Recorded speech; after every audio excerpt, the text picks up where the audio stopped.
Estamos en el capítulo número 18, tratando de terminarlo. La semana pasada lo iniciamos y estamos, como ustedes pueden ver aquí en la pantalla, estamos ya en los versículos 6 en adelante. Es que tiene un ejemplar de la palabra de Dios. Vayan conmigo, por favor, capítulo 18, libro de Hechos y versículo 6 en adelante, haciendo el esfuerzo y todo lo posible de poder terminar este capítulo 18 esta tarde. La invitación que les hago semana tras semana es de que nos ayuden con lo que viene siendo el descargar la aplicación en sus dispositivos, donde quiera que los tengan.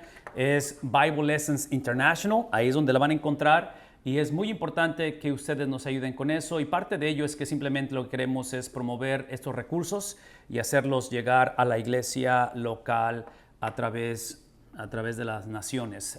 Parte de lo que Dios está haciendo en las últimas semanas es que estamos por entrar en lo que es una articulación con uno de los seminarios en Liberia, en el oeste de África.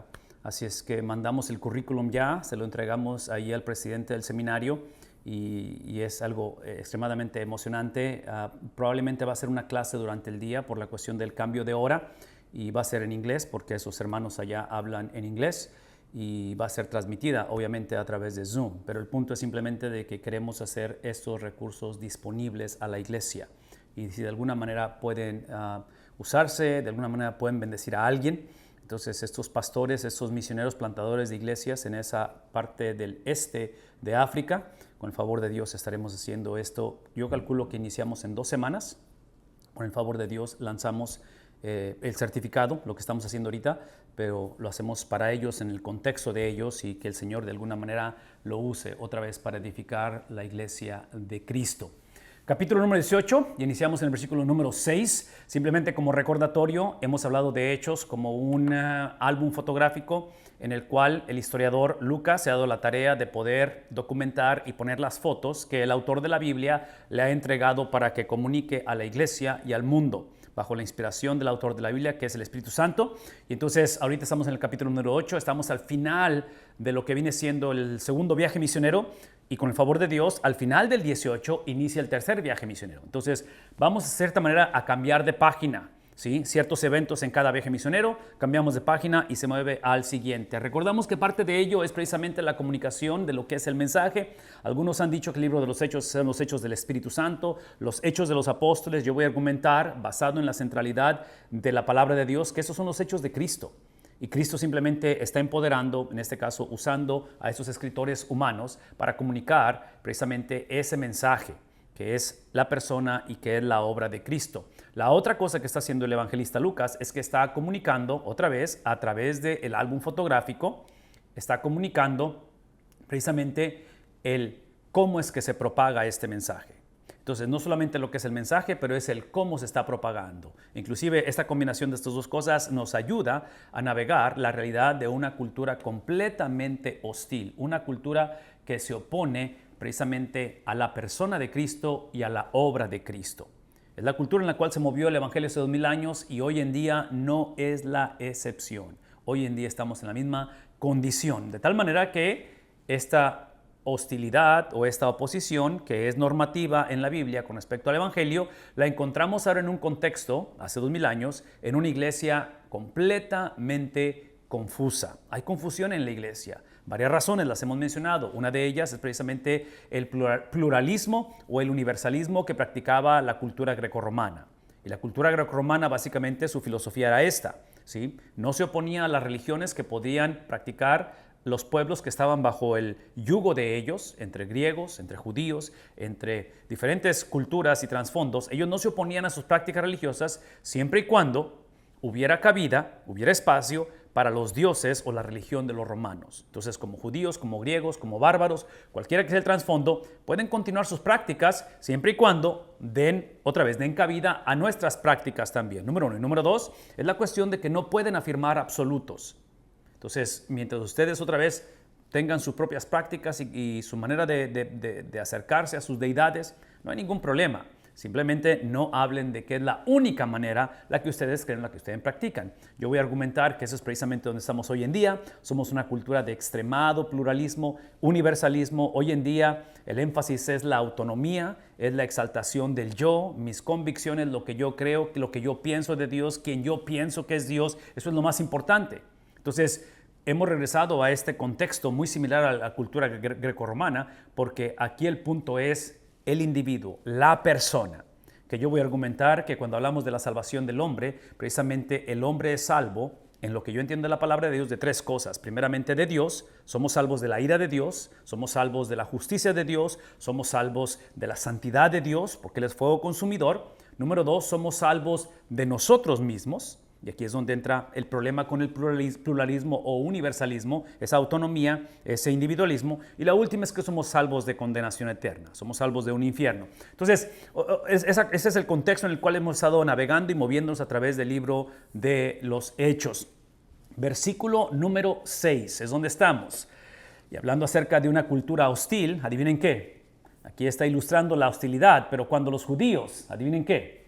Hostilidad, oposición, se opusieron a Pablo y lo insultaron. Esto fue más que una sesión de negocios, más que simplemente esa actitud pasiva, agresiva, pasiva que encontramos en los medios sociales. Estos son insultos directos, de tal manera que, si están tomando nota, esto se convirtió en la respuesta normativa, hablando de hostilidad, de los judíos de la diáspora. Esto lo hemos hablado anteriormente con respecto al término de la diáspora, y entre paréntesis, de una vez se los digo, hay un tema especial que se titula Judíos en la página comentariobiblicogratuito.org, donde pueden ver la explicación más en detalle. Pero déjenme regresar un poquito a esto que está describiendo con respecto a cómo los judíos de la diáspora van a responder a ello. Cuando usamos el término de diáspora, estamos hablando precisamente acerca de esos judíos que potencialmente crecieron, se formaron, y antes de que empezáramos la clase estábamos hablando acerca de aquellos que hemos emigrado a los Estados Unidos o a otros países, de países natales, que es algo muy similar en cuestión de la diáspora. La única diferencia con la diáspora es que son judíos que hasta cierta manera no escogieron emigrar a otros lugares. Estos fueron personas que fueron llevadas cientos de años atrás a través de los exilios. Hablamos del exilio del 722, cuando los asirios vienen y conquistan el reino del norte, 10 de las tribus en el norte, la capital es Samaria, y son llevados en exilio. Fueron advertidos, los profetas les advirtieron, eventualmente Dios tiene que cumplir lo que advirtió, porque estamos hablando del carácter de Dios, estamos hablando de la esencia de Dios, y todo lo que Dios dice es veraz. Entonces, cuando Él les advierte de esto, entre paréntesis, la advertencia de esos exilios no inició a través de los profetas, después de la monarquía unida, porque históricamente sabemos que después de que poseen la tierra, libro de Josué, Jueces y lo que sigue, encontramos a Samuel. Y Samuel se convierte en esa transición, yo voy a decir que es una transición entre lo que es sacerdocio y profeta. Samuel tiene ese papel doble de sacerdote y profeta, y en esa tarea de Samuel es precisamente la elección del rey o de un rey. Empezamos con Saúl, David y Salomón. Después de Salomón, por la idolatría y por alejarse del corazón de Dios, es que el reino va a dividirse. Y de las 12 tribus se divide el reino, por eso se conoce como la monarquía unida, entre Saúl, David y Salomón, se divide el reino, reino del norte, reino del sur. Típicamente lo que se entiende es que del reino del norte son 10 tribus, de las 12, reino del sur, 2 tribus. Y ese reino del norte va a caer ante los asirios en el año 722. Cuando hablamos acerca de esa palabra diáspora, implica de ese judaísmo o de esos judíos que fueron expatriados y allá se quedaron en esas naciones, en este caso en Asiria, que eventualmente va a ser conquistada por los babilonios, y estamos moviéndonos unos 150 años más adelante, donde el reino del sur, viendo a sus hermanos del reino del norte que habían sido expatriados, conquistados, exiliados, continuaron esa soberbia donde se creían intocables, se creían que eran la excepción de la regla, y aquí está el punto. Ellos se convirtieron o ellos se hicieron a sí mismos el objeto de la salvación. Y hemos hablado de esto por mucho tiempo. ¿Sí? La salvación en la vida del hombre es simplemente para que otros sean salvos. Entonces, cuando hablamos de la doctrina de elección, hablamos de la doctrina de predestinación, estamos implicando que, otra vez, es una palabra compuesta donde el prefijo pre implica que el destino está preestablecido. Y el destino es similitud a Cristo en la tierra para que otros, a través de la expresión de la encarnación, de ser el aroma de Cristo en la tierra, otros puedan conocer, otros puedan ser elegidos o puedan ser salvos. Los judíos trágicamente hicieron exactamente lo opuesto, se hacen o se nombran o se creen el objeto de la salvación, ¿sí? La razón por la cual somos salvos es para que otros sean salvos. La gran comisión, ¿verdad? Entonces, a raíz de ello, en su supremacía o en su elitismo, estoy hablando del reino del sur, ambos reinos, pero ya para este tiempo el reino del norte ya estaba pagando las consecuencias de su rebeldía y de su confusión en ese aspecto, es que ahora encontramos el reino del sur, viendo a sus hermanos en cautiverio, continúan esa actitud otra vez de elitismo, de soberbia, y eventualmente caen en la misma situación, aproximadamente 150 años después. Ahora encontramos a los babilonios, que van a conquistar a los asirios y van a conquistar el reino del sur. Es la destrucción del templo. Es Isaías capítulo 7, versículo 14, y la Virgen concebirá y dará a luz un hijo. Es la anunciación, es otra vez el concepto o el entendimiento de que está profetizando Isaías al rey Acaz, que está por ser sitiado por Nabucodonosor. Bueno, digo Nabucodonosor, pero obviamente había una alianza, ¿verdad?, en contra del reino del sur. El punto aquí es simplemente que esa profecía de Isaías, que es uno de los distintivos de la literatura profética, yo voy a argumentar que esta es la única, desde el punto de vista literario, como género literario, la profecía es la única que tiene doble significado. Y digo doble porque el resto de la Biblia, cuando hablamos de interpretación de la Biblia, hablamos de un solo significado. Y cuando hablamos de un solo significado, lo que está implicando es que el trabajo del lector, el trabajo del intérprete, que somos tú y yo, al leer la Biblia, al ser confrontados con la Biblia, nuestra labor es encontrar primeramente ese significado, porque todo pasaje tiene un solo punto, un solo mensaje. Es lo que hemos estado enfatizando una y otra vez. Entonces, la tarea de nosotros no es, como lectores, como intérpretes, la tarea no es preguntarnos qué es lo que Dios me está diciendo a mí. La tarea es preguntarnos qué está diciendo Dios a la única persona inspirada en la lectura o el estudio de la Biblia. ¿Quién es? Es el autor humano. Entonces, por eso iniciamos con él. Y aquí está mi punto. Cuando hablamos de profecía, tiene doble. Es la única sección. Y el punto es este, que en la labor interpretativa de la Biblia tenemos que indagar o conocer. El ejemplo que estoy dando es Isaías 7:14, cuando Isaías confronta a Acaz, precisamente por el mismo punto que fue confrontado la nación anteriormente y posteriormente, y es la cuestión de la exclusividad, de confiar en la confiabilidad de Dios, de depender de la dependencia de Dios, de tener fe en la fidelidad de Dios. Acaz rehúsa, y como producto de ello, una vez más, viene la advertencia, viene la realidad, que el reino va a caer, pero en medio de todo eso, Isaías profetiza, anuncia que en medio de la desolación, en medio de la destrucción, la Virgen va a concebir y va a dar a luz un hijo, y llamarán su nombre Emmanuel, que traducido es, entonces aquí está mi punto. Es obvio que ese mensaje tiene un significado para Isaías en el contexto de Acaz, en el contexto de ser sitiado, en el contexto de desolación, que es lo que está por venir. Hay un significado ahí, tenemos que lidiar con él. Pero como es profecía, también tiene un significado que se aplica al futuro. Obviamente el Evangelio de Mateo es lo que va a hacer y lo va a tomar, que en este caso, escuchen lo que voy a decir, solamente aquellos que están inspirados o estaban inspirados, hoy en día no hay inspiración, tienen la habilidad de tomar pasajes del Antiguo Testamento y aplicarlos. Y menciono esto por la cuestión de lo que está haciendo Mateo al tomar Isaías y dar esa aplicación en la anunciación precisamente de Cristo. Entonces, ¿qué es el punto? Que esta anunciación, que sabemos que es Cristo, tiene una aplicación también en el tiempo de Isaías. Profecía, yo voy a argumentar que es la única pieza literaria en toda la Biblia que puedes hacer este significado dual o doble. De ahí en fuera el resto de la Biblia es un solo significado. A raíz de ello, una vez más, a raíz de ello, lo que estamos enfatizando es la cuestión de que en la interpretación de la Biblia, como lo mínimo que podemos interpretar son párrafos, no versículos, no oraciones, pero párrafos, es por eso que si eso es lo mínimo que podemos interpretar o debemos de, eso implica que necesitamos sacar el significado de ese párrafo. Obviamente el párrafo tiene significado con respecto a lo que viene siendo ya los capítulos o los libros de la Biblia. Del libro de la Biblia nos movemos en círculos concéntricos, estamos ampliando el asunto. Todo lo que trato de decirles es simplemente que la importancia de esta palabra diáspora tiene que ver con el expatriar, el exiliar a estas generaciones que eventualmente se quedan tanto en Asiria como en Babilonia. Eventualmente entran los persas, que eso lo sabemos, ¿verdad? Los persas van a ser ahora el instrumento de Dios que va a traer posesión o van a conquistar a los babilonios. Y todo esto que estamos describiendo es el contexto donde cientos de años después, y para ser exactos, si hablamos de Isaías, sí, estamos hablando de 700 años antes de la venida de Cristo. Todo esto se anuncia. Finalmente Cristo ha venido. Es donde inician los evangelios. Eventualmente Cristo vive. Eventualmente Cristo muere. Es sepultado. Resucita y asciende. Después de la ascensión, en el capítulo 9 de Hechos, hablamos de ese Cristo resucitado. Es que se aparece al apóstol Pablo.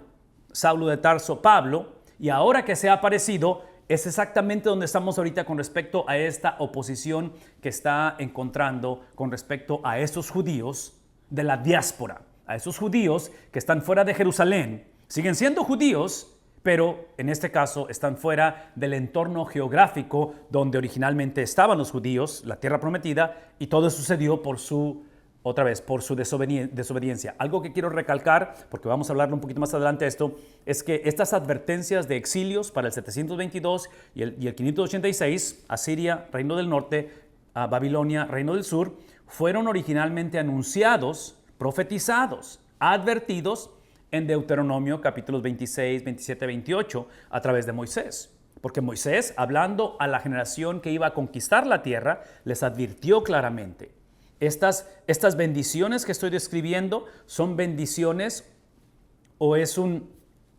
son promesas, y aquí está la palabra clave, condicionales.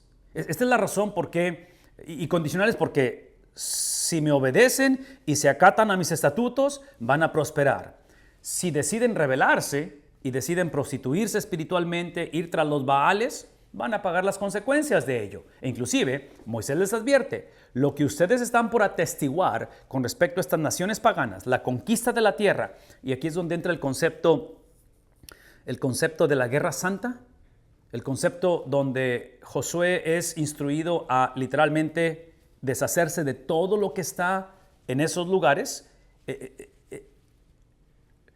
Lo ordena el Señor, lo llevan a cabo no solamente como mandato divino, pero también como ejemplo, donde Dios está diciendo al pueblo de Dios: si ustedes adoptan, si ustedes crean estas relaciones interfe, no tanto, son interraciales desde el punto de vista, porque lo racial en aquel tiempo implicaba otra vez el mezclar la fe, las idiosincrasias, pero si ustedes hacen eso, y no se consagran para mí, lo mismo que están por atestiguar y ver de lo que voy a hacer a esas naciones paganas, se los voy a hacer a ustedes.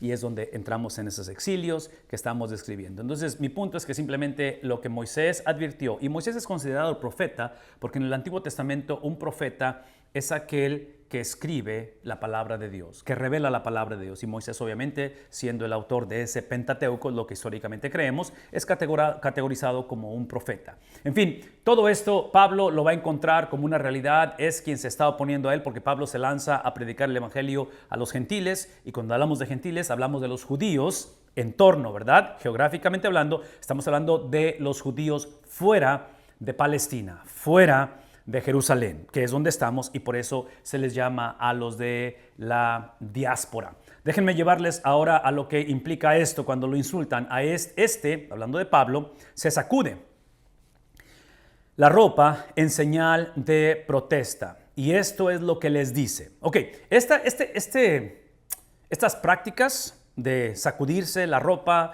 esta manera en que está protestando el apóstol Pablo, era un símbolo judío de rechazo. Vean algunas de las evidencias internas del libro de los Hechos, incluyendo el libro de Nehemías y aún el libro de Lucas, que es el primer tomo, ¿verdad? Segundo tomo es Hechos, primer tomo del mismo autor que es Lucas, hablando acerca de esto. Y esto es lo que dice el apóstol Pablo, les dice, les advierte, otra vez, aquí está la palabra de Dios: caiga la sangre de ustedes sobre su propia cabeza.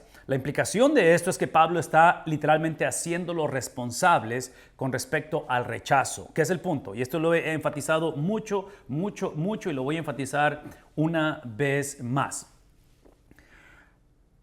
La salvación del hombre depende exclusivamente de la gracia de Dios. Pablo lo especifica eso, la Biblia lo especifica, no nada más Pablo, lo especifica de diferentes maneras. Y puedo dar un montón de ejemplos ahorita, no lo voy a hacer por cuestión de tiempo, pero puedo hablar de Génesis capítulo 15, puedo hablar de Efesios capítulo número 2, en fin, hay diferentes cosas que puedo mencionar, pero aquí está mi punto. Si esta salvación depende y emana exclusivamente de la gracia de Dios, la cual, por definición, la palabra gracia implica que la da Él voluntariamente. La gracia no puede ser demandada y la gracia no es algo que Dios me debe. ¿Está claro eso? Una vez más, si alguien está tomando nota, ahí en el chat, si lo quieren poner, gracia tiene que ser dada voluntariamente. Si no es voluntaria, entonces no es gracia, es algo que me debe Dios. Y lo único que Dios nos debe, de acuerdo a nuestra condición espiritual, es Él nos debe justicia. Todos debemos ir al infierno, eso es lo que nos debe Dios. Pero en su gracia, Él provee salvación. Entonces, número 1, es algo que Él hace voluntariamente. Y número 2, porque es voluntaria, eso implica que no me la debe. Esto que estoy especificando, que creo que es fácil de digerir, de procesar y espero que estemos de acuerdo, siento que es fácil hablar de esto cuando hablamos de salvación de la vida de la persona. Y otra vez, ¿salvos de qué? Salvos de Dios, salvos de uno mismo y salvos del infierno, ¿verdad? Ya lo explicamos eso.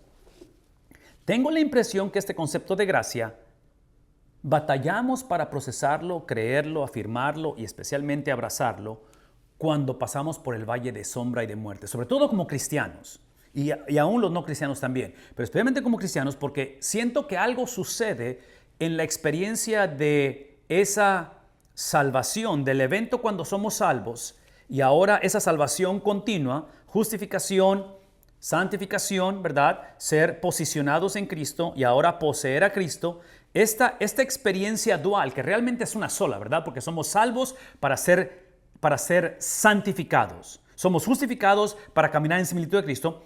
Son las dos caras de una sola moneda. Siento que algo pasa de aquí a aquí. Y siento que lo que sucede eventualmente es que lo que entendimos que era por gracia, eventualmente empezamos a creer o a pensar o a actuar como que es algo que Dios me debe. Una vez más, ¿cómo lo sé esto? Por la manera en que respondemos a la tragedia, la manera en que respondemos a las calamidades, a lo nunca antes esperado, a lo nunca antes vivido.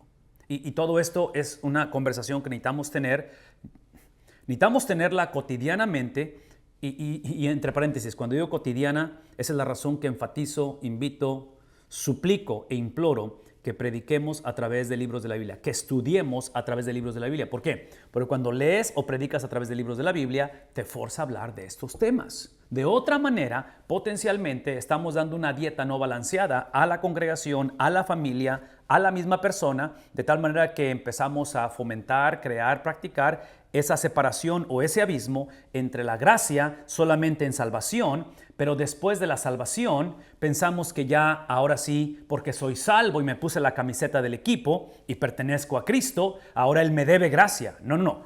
Gracia es la salvación que proveyó o ha provisto y gracia es lo que me mantiene salvo. De tal manera que pero cuando atravesamos el valle de sombra y de muerte, lo primero que sale a flote va a ser precisamente la teología, la convicción de lo que entendemos que es gracia. ¿Por qué? Esta es la razón. Porque trágicamente muchas personas, muchos cristianos, va a haber un cierto tipo de desertar, va a haber un cierto tipo de enfriarse o enfriamiento, va a ser un cierto tipo de experiencia donde sentimos que Dios nos ha decepcionado, donde sentimos que Dios está ausente porque cuando pedimos de esa gracia, que voy a decir una vez más, es voluntaria y Dios no me la debe y no vimos la respuesta que esperábamos, actuamos como que si no debe de ser voluntaria, Dios tiene que dármela.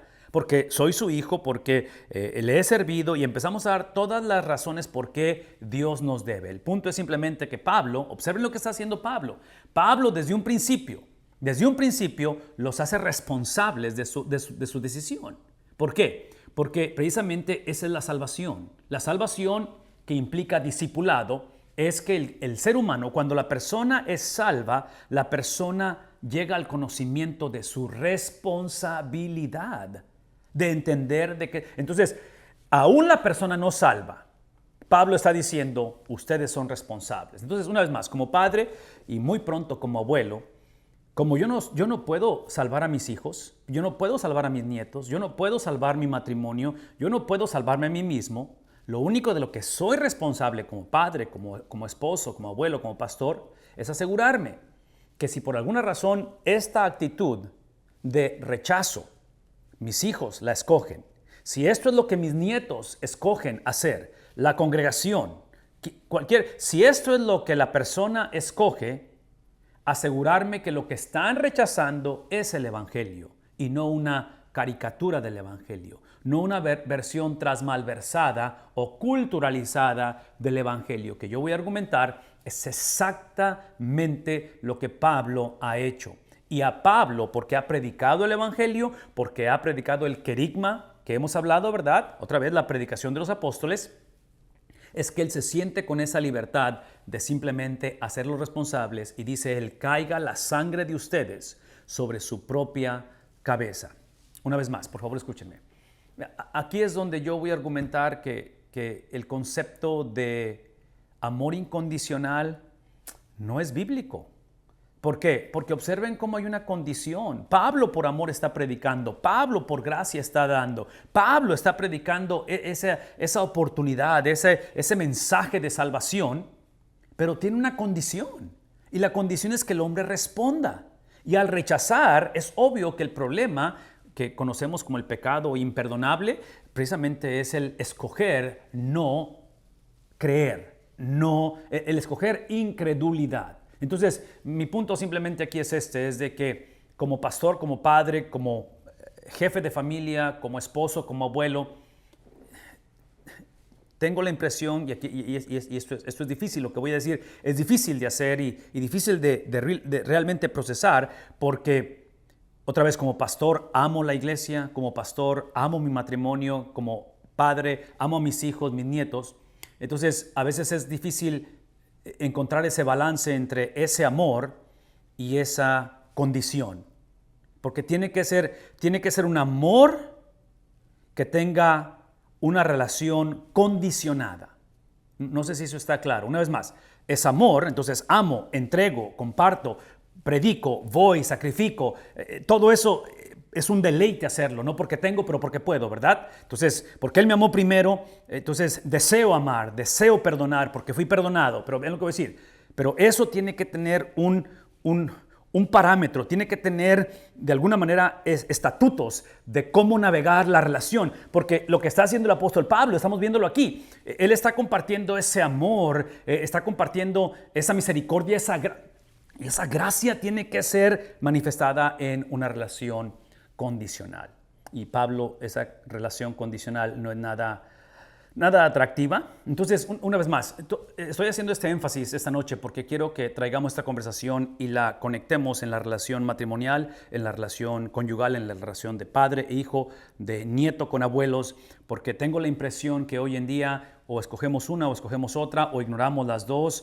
En fin, hoy en día es una confusión muy grande porque hoy en día nuestra perspectiva al navegar este tipo de conversaciones no es bíblica, número uno, y número dos, la basamos otra vez idolatrando, ¿qué cosa? Mi entendimiento, mi perspectiva, cómo me fue en el matrimonio previo, mi papá lo que hizo, no quiero ser como él, ¿me explico? Entonces, mi hijo, no importa lo que haga mi hija, como quiera. Otra vez, no creo que es el mensaje de la Biblia, no creo que es esta cuestión donde amor incondicional es relación incondicional. Observen la condición, entre paréntesis, y con esto me voy a mover, les prometo que me voy a mover a lo que sigue. El ejemplo supremo de esto, adivinen quién es precisamente la persona de Cristo, porque el amor del Dios Trino, de ese vínculo perfecto entre el Padre, Hijo y Espíritu Santo, está condicionado, estuvo condicionado y está condicionado. Y parte de esa condición es precisamente que por amor de ese Dios Trino, de esas tres personas que es un solo Dios, es que el Hijo escoge, aquí está el parámetro, escoge someterse al Padre, a la voluntad del Padre. El Hijo escoge limitarse a sí mismo y el no escatimar ser igual a Dios como cosa a que aferrarse, sino que empieza un proceso precisamente de humillación para que el hombre pueda ser exaltado. Pero otra vez, observen el lenguaje de limitaciones. Y hoy en día tengo la impresión que mucho de lo que se predica o lo que entendemos por cristianismo es libertinaje. Voy a entrar en el lado del cristianismo o de Dios, cualquiera que sea Dios o el Dios que funcione, para yo poder hacer lo que yo quiero. Porque al final se trata de mi criterio, mi experiencia, mis sueños, mi meta, despertar el gigante que hay en mí y alcanzar las metas y el potencial que de antemano tengo. Otra vez, eso es Evangelio de la Prosperidad, es una filosofía completamente humanista, no viene de Dios, nunca ha funcionado y no va a funcionar. Y Pablo está siendo responsable a esta generación. Observen lo que dice. Este modismo del Antiguo Testamento tiene varias connotaciones. El hecho de que está hablando acerca de, otra vez, caiga la sangre de ustedes sobre su propia cabeza. Número uno, la responsabilidad de una atalaya, tanto individual como colectivo. Atalaya es el concepto de alguien que está velando, que está viendo, que está supervisando, ¿verdad? Protegiendo. El libro de Ezequiel ilustra con este lenguaje. Número dos, una responsabilidad personal. Otra vez, el concepto de ser responsable, ¿verdad? Cristianismo implica, sí, cristianismo no es perfección. Perfección es Cristo, no nosotros, pero es ser responsable en mi imperfección. ¿Qué es lo opuesto a responsabilidad en ese aspecto? Lo opuesto va a ser la irresponsabilidad, es culpar a alguien por mi situación, en lugar de confesar mi pecado y pedir perdón y ser restaurado. Número tres es una responsabilidad corporal de los antepasados o naciones. Este concepto de corporabilidad o corporal lo vamos a hablar una y otra vez a través de este capítulo 18 y estamos por entrarnos a ello. Número 4 es la combinación neotestamentaria del 2 y del 3. 2 y 3 otra vez es responsabilidad personal y la cuestión de corporalidad o colectividad. La vida estaba en la sangre, por eso hablando de que la sangre va a estar en la cabeza de ellos, el derramamiento de sangre hacia la persona responsable ante Dios por tal muerte. Ojo por ojo, diente por diente es el concepto y en este caso ustedes están escogiendo la muerte. Termina diciendo el versículo 6, no solamente va a caer sobre ustedes, sobre su cabeza, la sangre, dice, como contraste a ello, en mi caso, dice él, yo estoy libre de toda responsabilidad. Y otra vez, yo no sé de qué manera podemos usar estos principios, otra vez, a nivel colectivo, a nivel hogar, crianza de los hijos. Yo argumentaría que crianza de los hijos o relación conyugal es precisamente el llegar a ser libres. Si podemos modelar esto para la siguiente generación, porque lo opuesto de esa libertad, ¿qué sería lo opuesto? Yugo, esclavitud, atadura, y otra vez, no sé si esto tiene sentido esta tarde, pero será posible que en algunos de los casos, como pastores, como padres, como abuelos, como líderes, potencialmente parte del problema es que estamos cargando con responsabilidades que no nos corresponden. Entonces, creo que hoy en día tenemos dos extremos en este contexto de no poder decir o afirmar, como Pablo dice, estoy libre o soy libre. Y los dos extremos es este. Por un lado, uno de los extremos es codependencia. Entonces, a menos que yo esté en control, a menos de que yo sepa todo y tenga esa, no sé qué palabra usar, pero es la cuestión donde yo controlo todo, donde todo tiene que pasar por mí y es el concepto del padre que es como un helicóptero que siempre anda tras los hijos y no le permite que crezca a los hijos. Es una relación otra vez tóxica, es una relación de codependencia, entonces eso es un extremo. Del tipo de pastorado, del tipo de ministerio que depende completamente de mí. El día que yo no estoy, la iglesia viene para abajo. El día que yo falto, mis hijos completamente se alejan de las cosas de Dios. En fin, nada de eso queremos, ¿verdad? Entonces, por una parte es el tipo de control no saludable, donde no dependemos de Dios, dependemos de mi trabajo, de mi salario, dependemos de mis fuerzas. No queremos eso. El otro extremo, o el otro contexto, va a ser la cuestión de indiferencia, donde tenemos abandono de hogar, donde tenemos divorcios que no son bíblicos, donde exaltamos otra vez el individualismo, exaltamos el yo, exaltamos mi persona. Entonces, otra vez, lo que queremos es llegar al punto de decir, soy libre. E inclusive, déjenme conectar esto con él, y esto no es del pasaje, pero lo voy a conectar porque creo que tiene sentido con lo que estoy diciendo. Yo diría que la tarea principal de todo líder, y otra vez, a nivel de compañías, trabajo, comunidades, años de elección, nuestros países, algunos países estamos en la cuestión de elegir un presidente o se ha elegido un presidente en algunos casos. En la cuestión de liderazgo en el hogar, liderazgo propio, cómo lidero mi persona, yo argumentaría que la labor número uno, y otra vez me lo pueden argumentar y pueden estar completamente en desacuerdo, pero la labor número uno es el proceso de sucesión, es el paso de la estafeta a la siguiente generación. Y menciono esto con respecto a ministerio de sucesión, porque cuando leemos que Pablo está diciendo que él es libre, que lo está haciendo responsables, es precisamente alguien que entiende el paso de la estafeta.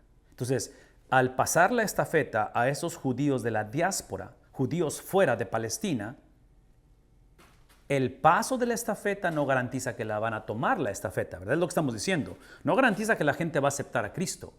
Pero si ellos deciden tirar la estafeta, ignorar la estafeta, aventar la estafeta, tomarla por un tiempo y luego abandonarla, Pablo está diciendo, ya no es mi responsabilidad. Entonces, da la impresión que Pablo entiende que evangelismo y discipulado es la fusión que produce sucesión, que produce esta cuestión del evangelismo, de continuar la labor en la siguiente generación. ¿Soy libre o estoy libre de responsabilidad? Otra vez, esta es una figura sacrificial del Antiguo Testamento de responsabilidad personal. Pablo ya no era espiritualmente responsable, otra vez, de que los judíos escucharan el evangelio en esa ciudad. Él compartió y ellos no respondieron. Y ustedes me van a decir esta tarde, ok, pero ¿qué si aquí no estamos hablando de judíos? Estamos hablando de mi hijo, estamos hablando de mi nieta, estamos hablando de mi tío que no responde. O sea, ¿qué? ¿Nada más los dejo que ya no? Es obvio que no.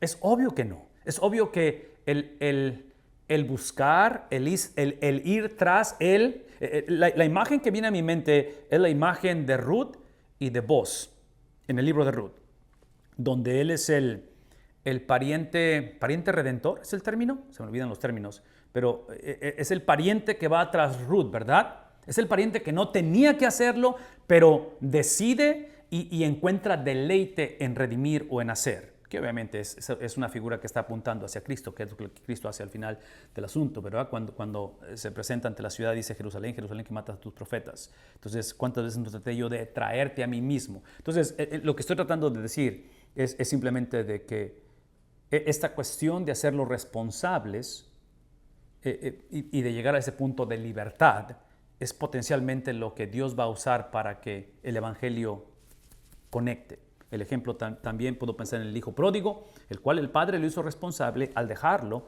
que se fuera, Y eventualmente el hijo toca fondo, y ese tocar fondo, que fue decisión propia, aquí es donde entra lo que entra la providencia de Dios, soberanía de Dios traducida, expresada, cristalizada en providencia. Entonces, en la providencia de Dios, Dios va a usar la rebeldía y el desperdicio de la vida de ese joven para que en su providencia su soberanía se cumpla. Entonces, la salvación de ese joven es por la soberanía de Dios. Esa soberanía no altera la habilidad de decidir, es simplemente que empodera al joven de que vuelva en sí. En fin, todo esto lo estoy mencionando porque otra vez Pablo los hace responsables. De ahora en adelante me dirigiré a los no judíos. Entonces, otro de los componentes que estamos viendo aquí en cuestión de ser libre o de entender este proceso de sucesión, pasar la estafeta, es precisamente, y aquí está un principio sumamente importante, porque Pablo está diciendo, ok, ustedes me rechazan, los hago responsable, soy libre, parte de la libertad es que puedo, esto es libertad, es que puedo, si soy Pablo, puedo mantener mi enfoque en la razón por la cual he sido llamado. Entonces, ustedes son extremadamente importantes para mí. Fui llamado para los judíos. Ustedes son el pueblo de Dios. Ustedes son los que reciben la promesa de Dios. Pero eso no implica automáticamente que son de Dios. Tienen que responder a ello. Y es obvio que han escogido no responder. Entonces, el rechazo de los judíos refine. ¿Está bien dicho eso? De refinar, de pulir, ¿sí? Reenfoca la misión de Pablo. Una vez más, el rechazo reenfoca, le da una claridad a la misión de Pablo.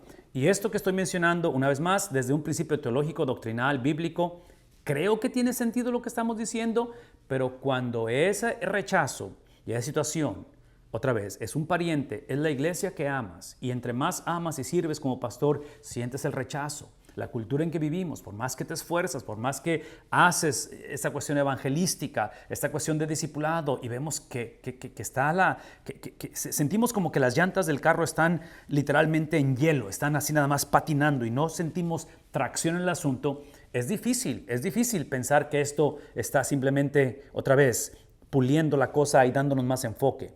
Lo que trato de decir es esto. Esta habilidad de Pablo de hacerlos responsables y literalmente decir, caiga la sangre de ustedes sobre su propia cabeza. Y Pablo confesar y decir, soy libre de responsabilidad y como producto de ello me dirigiré a los judíos. Vean tantito. Este tipo de confesión, este tipo de convicción emana del Espíritu Santo. Esto es lo que estoy tratando de decir. La respuesta de Pablo, y no quiero quitarle absolutamente nada a Pablo, como líder, como varón, como siervo de Dios, pero la respuesta de Pablo, yo no creo que la puede ejercer el hombre por sí mismo. Sobre todo cuando estás hablando otra vez, de una iglesia que amas, cuando estás hablando de un cónyuge que amas, cuando estás hablando de un padre, de un hijo rebelde que se ha propuesto deliberadamente, que sin remordimiento y sin ningún problema ha decidido caminar en dirección opuesta a la cruz de Jesús, típicamente no respondemos así. Típicamente dependemos de la respuesta de otros, dependemos de que la iglesia crezca, dependemos de que la comunidad sea transformada. En palabras, empezamos a ser distraídos por la falta de respuesta. Hasta cierta manera es normal, hasta cierta manera nuestra tendencia y nuestro deseo es que entre más invertimos, deseamos que la gente responda a esto, pero no siempre es el caso. Si observamos la historia y la línea de los profetas y de los apóstoles, desde la perspectiva de crecimiento, perspectiva de un ministerio saludable, yo voy a argumentar que ninguno de ellos califican, que cada uno de ellos, sus ministerios fueron un fracaso desde esa perspectiva. Pero otra vez, la soberanía de Dios, traducida e interpretada, encarnada en providencia, estos líderes que Dios había escogido para su servicio, funcionó esto. ¿Cómo lo sabemos? Porque tú y yo estamos aquí.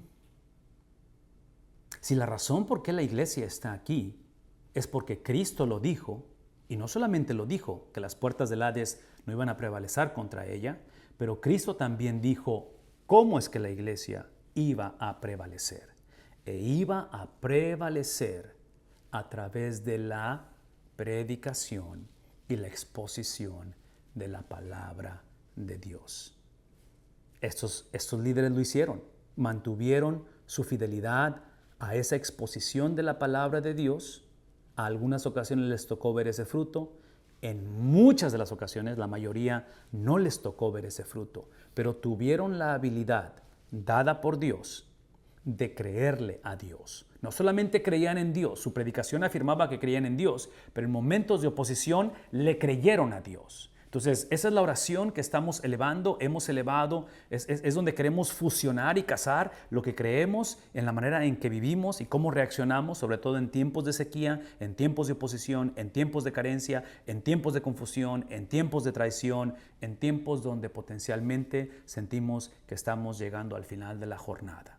Y Pablo va a decir abiertamente, hey, ahora me dirijo a los judíos, me siento con esa libertad, y Pablo la va a ejercer. Déjenme moverme a esto que sigue, y Rosita, ahorita te voy a dar el tiempo para que me ayudes si acaso hay algún comentario o pregunta. Este procedimiento evangelístico y la maldición se convirtió normativo para Pablo. Otra vez, esta posición no es nada nuevo, no lo sorprendió, y es algo de lo cual, aquí es donde, sin tomar mucho tiempo, quiero recordarles lo que el apóstol Pedro va a enfatizar a la iglesia de la dispersión, que Pedro está hablando acerca de cómo el Dios de la Biblia, el Padre, ha preestablecido, predeterminado la cuestión de que Cristo sea la piedra angular. Nosotros, a través de esa predestinación, somos piedras vivas, piedra angular, piedra viva, fundamento, el edificio, pero simultáneamente en esa elección de piedra angular y piedras vivas, Cristo, piedra angular, nosotros piedras vivas, fue simultáneamente preestablecido, predestinado a que Él fuera rechazado por los edificadores. Que es el punto de que el sufrimiento de Cristo y su rechazo es su vocación. Entonces, lo que está en la pantalla es simplemente Pablo adoptando, Pablo recibiendo, Pablo ejerciendo la vocación por la cual fue llamado. Y la vocación del cristiano es precisamente experimentar el rechazo de este mundo. Pedro es bien claro y quiere asegurarse que cuando el cristiano es rechazado, la meta de ese rechazo, ¿ven lo que decir? La meta es de que La meta es de que Dios se haga responsable de mi rechazo, de lo que sucede como producto del rechazo. Número uno. Número dos, parte de esa meta, lo que queremos es que ese rechazo me ayude a crecer en similitud a Cristo. ¿Qué es lo que produce cuando Él se hace responsable? Esto estoy mencionando, esa es la razón que estoy mencionando esto, porque lo que no queremos es experimentar rechazo, sufrimiento, calamidades, lo que está pasando, y no tener a Dios como el aval, como el que dice, hey, yo me responsabilizo. Cuando Dios no está presente y atravesamos el valle de sombra de muerte, eso es probablemente la tragedia más trágica, válgame la redundancia aquí, pero la tragedia más trágica, más deplorable, donde en un momento dado la pérdida, en un momento dado el luto, lo cual no lo minimizo, no se compara a la ausencia de Dios en un momento de desesperación. Entonces, aquí es donde regresamos a principios como, por ejemplo, Romanos 8:28, que en Romanos 8:28 el apóstol Pablo habla acerca, precisamente en momentos de los que estamos hablando, habla acerca de cómo sabemos que a los que aman a Dios todas las cosas les ayudan a bien, ¿sí? Entonces, cuando estamos hablando de un Dios que se hace el aval de nuestra situación, de nuestro rechazo, de nuestro sufrimiento, cuando eso sucede, es que me da la habilidad de declarar, tengo la habilidad de ser iluminado, no inspirado, pero iluminado, ¿sí? A través de la exposición de su palabra. Por eso dice que sabemos, que a los que aman a Dios, esta es la intervención divina, ¿verdad? Yo amar a Dios, el cual antes lo odiaba, el cual antes no lo buscaba, sino huía de él. Ahora que lo amo y sé que todas las cosas ayudan a bien. El que Dios se haga responsable de mi dolor, sufrimiento, pérdida, luto, lo que significa, es la manera en que Dios se hace responsable. No necesariamente de que las cosas van a mejorar en esta vida. ¿Pueden mejorar? Sí pueden mejorar. Pero lo que significa que Él se haga responsable y que todas las cosas me ayuden a bien, escuchen lo que voy a decir, es que Él me da la perspectiva de Cristo en medio del sufrimiento. Eso es lo que significa que Dios se haga responsable. De tal manera que, independientemente qué suceda, y no es tanto que minimicemos lo que sucede o lo que pasa, porque es importante lo que sucede. Entonces, cuando estamos esperanzados de que el reporte del doctor, el cáncer, la quimioterapia funcione, la iglesia se restablezca, la búsqueda de pastor, todo eso es válido, pero escuchen lo que voy a decir. Pero independientemente que suceda, cada experiencia positiva o negativa la proceso a través de la mente de Cristo. De tal manera que, aquí está el punto, la mente de Cristo dice, eso es lo que dice la mente de Cristo. La mente de Cristo dice que todas las cosas ayudan a bien porque ahora el bien lo defino a través de lo que está por venir.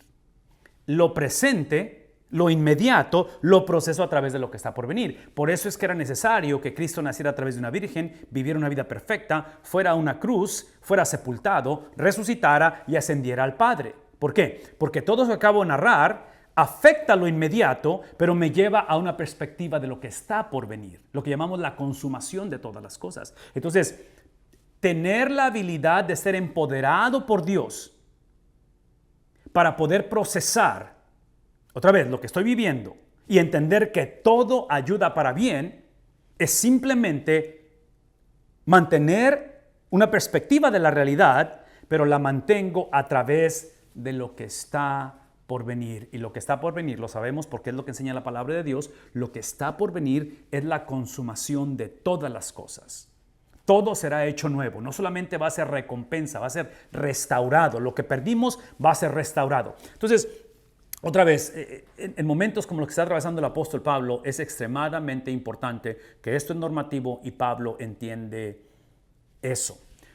Déjenme ver una cosa más con respecto a esta explicación teológica. Rápidamente, la explica teológicamente en Romanos 1, versículos 3, 5, 9 al 11. Y emocionalmente en Hechos, y aquí están varias definiciones de esto que acabo de explicar. Ahora sí, Rosita, ¿habrá algún comentario o pregunta para lanzarme a la siguiente parte?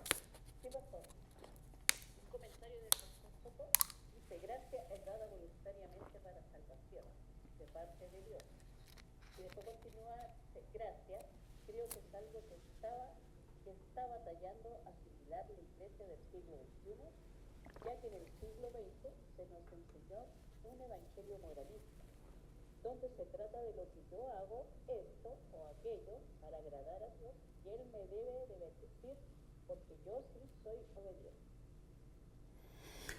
Lo que acaba de mencionar el pastor Soto es precisamente esa ese divorcio convenenciero o ignorante, no sé cuál de los dos practicamos como iglesia, como generación, donde afirmamos esa gracia de Dios solamente como una experiencia inicial, pero no una experiencia continua. Porque piensen conmigo por esto, o sea, antes de Cristo, mi motor de arranque era el pensar que todos me debían, que yo soy el epicentro del universo, la bujía del equipo, por lo tanto todos me deben. Entonces crea eso en el ser humano un sentido de insatisfacción. Siempre estamos insatisfechos. Nada nos puede traer plenitud en la vida, porque otra vez idolatramos el yo. Eso es antes de Cristo. Venimos a Cristo, entendemos que por gracia somos salvos, no cuestiono la salvación de nadie, somos salvos, pero algo sucede en el proceso, lo expliqué hace un momento, algo sucede que esa mentalidad o actitud que tuvimos antes de Cristo vuelve a renacer. Inclusive, ahorita, no sé si lo he explicado eso anteriormente, pero aquí es donde entra la teología o la doctrina de la relación del hombre o del cristiano con el pecado. De acuerdo al libro de Romanos, para con el pecado, estamos muertos al pecado. Pero el cristiano, otra vez, tenemos la tentación o tenemos la tendencia a literalmente ir al cementerio, y digo literalmente, pero es figurado, ¿verdad? El cementerio del corazón probablemente es donde vamos y empezamos a sacar o a acabar, ¿sí? Empezamos a desenterrar el ataúd donde el pecado fue sepultado.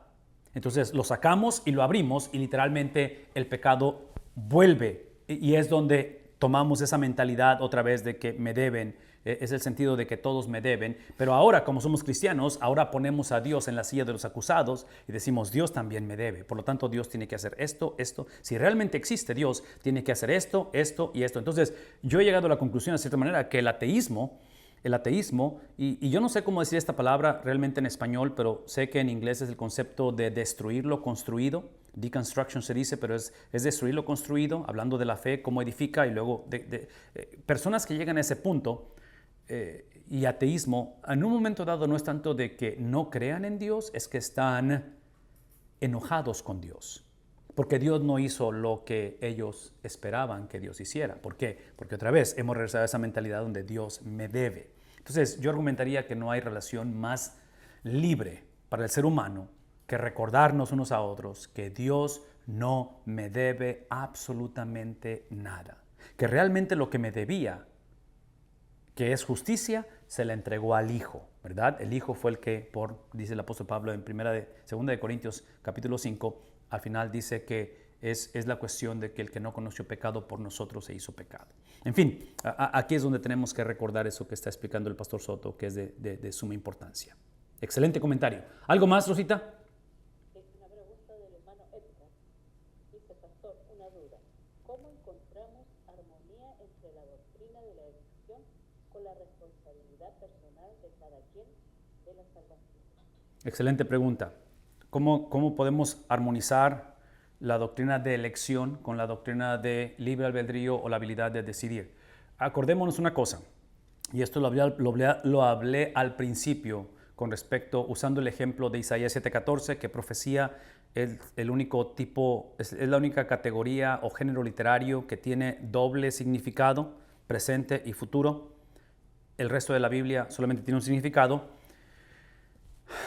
Cuando hacemos el énfasis de que en el estudio de la palabra de Dios siempre iniciemos con el autor original, la intención del autor original, no con lo que yo pienso, lo que yo siento, lo que yo entiendo, una de las razones es porque como todos, incluyendo los autores humanos, todos tenemos lentes culturales. ¿Dónde nacimos? ¿Cuándo nacimos? ¿En qué entorno nacimos? En fin, todo lo tenemos. Esto influye, ¿verdad? Todo eso. El que no piense que tiene, esos son los lentes culturales, el no aceptarlo. Entonces, la implicación es esta. La pregunta de Edgar es extremadamente importante y es genuina, pero esa pregunta de armonizar las cosas es una pregunta que nace de una perspectiva de una generación de Occidente en lugar del Oriente Medio, que es la palabra de Dios, Occidente nosotros y siglo XXI. Nosotros pensamos de una manera lineal, nosotros pensamos entre blanco y negro, nosotros pensamos de una manera cronológica. Esa es nuestra perspectiva. Es la única manera en que pensamos porque es el mundo en que vivimos. El reto es que la Biblia no fue escrita en esa perspectiva. Entonces, el punto es este. La Biblia presenta, en su gran mayoría, por la cultura y perspectiva de ellos, de estas culturas que estamos hablando, presenta las verdades en esta tensión irresoluble, paradójica, que parece ser contradictoria. E inclusive, aquí hay un principio. Cuando la Biblia presenta misterios, uno de ellos definitivamente es las dos naturalezas en Cristo. Cristo es una persona con dos naturalezas, naturaleza humana y naturaleza divina. Entonces, simultáneamente Cristo estaba limitado en su conocimiento, pero simultáneamente Él tenía todo conocimiento. ¿Cuál de los dos es? La respuesta es sí. Ese es un misterio. Misterio no implica negación o error. Entonces, de la misma manera, con respecto a la verdad, en la cultura hebrea la verdad es presentada en esta tensión irresoluble o en este paralelismo que parece ser contradictorio. Entonces, hablar de doctrinas, como en este caso, y otra vez, puedo pensar en la divinidad de Cristo y humanidad de Cristo. La pregunta podría ser, ¿cómo las armonizamos? Las armonizamos precisamente entendiendo que coexisten en la persona de Cristo, ¿verdad? Porque Cristo es 100% hombre, 100% humano. El problema es, aquí es el problema. El problema o potencialmente herejía es cuando tratamos de separarlas. En Cristo coexisten. Inclusive, si en la persona de Cristo no coexisten las dos naturalezas, no hay salvación para el hombre, ¿verdad? Ese es un principio bíblico, es un principio eterno. Entonces, es lo mismo que podría decir con respecto a estas dos doctrinas, con respecto a predestinación y con respecto a la habilidad de decidir o libre albedrío. Yo argumentaría que, y otra vez, no tienen que estar de acuerdo conmigo en lo que estoy diciendo, pero la Biblia presenta estas dos verdades en esa tensión y aquí está el punto. Yo voy a argumentar que el trabajo del Espíritu Santo en nosotros no es resolver la tensión, donde escojo esta sobre esta o me favorece esta no me gusta, es vivir en medio de la tensión. Ese es el trabajo de nosotros. Entonces, otra vez, regresemos a ejemplos personales. Soy salvo, pero a veces cuestiono mi salvación. Tengo la seguridad del creyente, pero a veces batallo para terminar la carrera y cuestiono si la voy a terminar bien. ¿Cuál de las dos es? ¿Soy salvo basado en la justificación? ¿Es la santificación algo que es progresivo pero opcional o son los dos? Y la respuesta es sí, son los dos. No es una u otra. Entonces, hermano, la pregunta es muy importante, pero asegurémonos que nuestras preguntas legítimas que son preguntas que se hayan hecho los autores de la Biblia. Porque si no, de otra manera, es lo mismo que pasa con respecto a la doctrina de la creación. Si no tenemos cuidado en la doctrina de la creación, hablando acerca de Génesis capítulo 1, Génesis capítulo 2, si no tenemos cuidado, imponemos nuestras preguntas sobre lo que sus autores escribieron, en este caso la creación, que ellos nunca se hicieron. Las preguntas que tenemos son legítimas, pero no se las hicieron ellos. Eso no implica que no las puedan responder. Simplemente que lo que es autoridad es lo que ellos se preguntaron. ¿Por qué? Y lo hemos dicho esto una y otra vez. La Biblia, aunque fue escrita para nosotros, la Biblia no fue escrita a nosotros. Entonces, la pregunta en un momento para reconciliación de doctrinas, potencialmente, tenemos que tener cuidado con esto, es una pregunta que está hecha con respecto al para nosotros. Y ahí no es donde inicia la conversación. Tenemos que llegar al para, tenemos que llegar a entender el porqué de las cosas. La conversación siempre inicia en el a quién fue escrita la Biblia. Entonces, en este caso, si hablas de predestinación en el libro de Efesios, si hablas del libre albedrío, donde encontramos multiplicidad de ejemplos en la Biblia de personas que decidieron no aceptarlo, sí aceptarlo, sí, otra vez, tenemos que verlo desde la perspectiva de los autores o del autor que escribió esto. Espero que eso ayude un poquito con respecto a ello, mi hermano. Ok, Rosita, ¿algo más? Continuamos. Oh. Hermana María Domínguez, Ok. varias preguntas. ¿Podríamos decir que Dios exige un amor exclusivo, entre paréntesis, todo para Él, y excluyente, entre paréntesis nuevamente, solamente para Él? Sí, Dios demanda un amor exclusivo. Dios demanda un amor exclusivo y parte de esa demanda, aquí hay dos cosas. Número uno, la razón de la exclusividad de Dios, de la relación con Dios, es porque eso refleja su carácter. Número uno. Entonces, porque Él es un Dios santo, Él no puede relacionarse con nada ni nadie que no sea santo. ¿Ok? que no sea apartado para Él. En la relación del hombre estábamos apartados de Él, en Cristo estamos apartados para Él. Entonces habla acerca de esa relación exclusiva porque Él tiene cualidades, características, distintivos. Hablamos de atributos que son únicos y uno de ellos es su santidad. Entonces Él no puede relacionarse con algo que no sea santo. Por eso es que nuestra relación con el Padre es a través del Hijo, porque el Hijo es quien es santo y su santidad ha sido transferida, acreditada a nosotros. Estamos vestidos de la santidad del Hijo y eso nos permite relacionar con Él. Entonces, número uno, esa es una de las primeras razones por qué tiene que ser exclusiva esa relación. La segunda, que yo voy a entender o entiendo de la palabra de Dios, es porque esa relación de exclusividad esa relación de exclusividad no es solamente lo que el hombre necesita, porque fuimos creados por Él, para Él, pero esta relación de exclusividad es una relación misionera. Es para que otros se relacionen. Entonces, así como somos llamados a relacionarnos con Él exclusivamente, lo hacemos para que otros sean incluidos. Entonces, el concepto de evangelismo y discipulado. Y el ejemplo supremo, adivinen quién es. Exactamente el Hijo. Entonces, una vez más, la elección del Hijo fue para elegir a otros. Y en este caso, la manera en que esa elección va a ser expresada, navegada y cristalizada es que el Dios de la Biblia, hablando del protoevangelio, Génesis 3:15, habla acerca de cómo cómo es que el Hijo, el elegido, va a aplastar la cabeza de la serpiente y en el proceso va a ser herido por la serpiente, ¿sí? En el calcañar. Hablando acerca de esa relación es para incluir a otros. Y esa es la razón por qué creemos que los términos que se aplican, en este caso en el Antiguo Testamento, a la nación de Israel, en el Nuevo Testamento son transferibles a la iglesia. Entonces, por eso es que creemos en que los judíos son especiales, pero son especiales porque Dios los eligió. Y ahora nosotros por eso es que ahora practicamos una circuncisión espiritual, ya no es tanto física, porque en Cristo ha sido llevado a cabo esos cumplimientos de la ley o requisitos que no han cambiado, simplemente que ahora son espirituales. Entonces, otra vez, esa exclusividad es necesaria, esa exclusividad habla acerca de, otra vez, una exclusividad con Él para incluir a otros. Y déjenme hacer este comentario también, hermana María.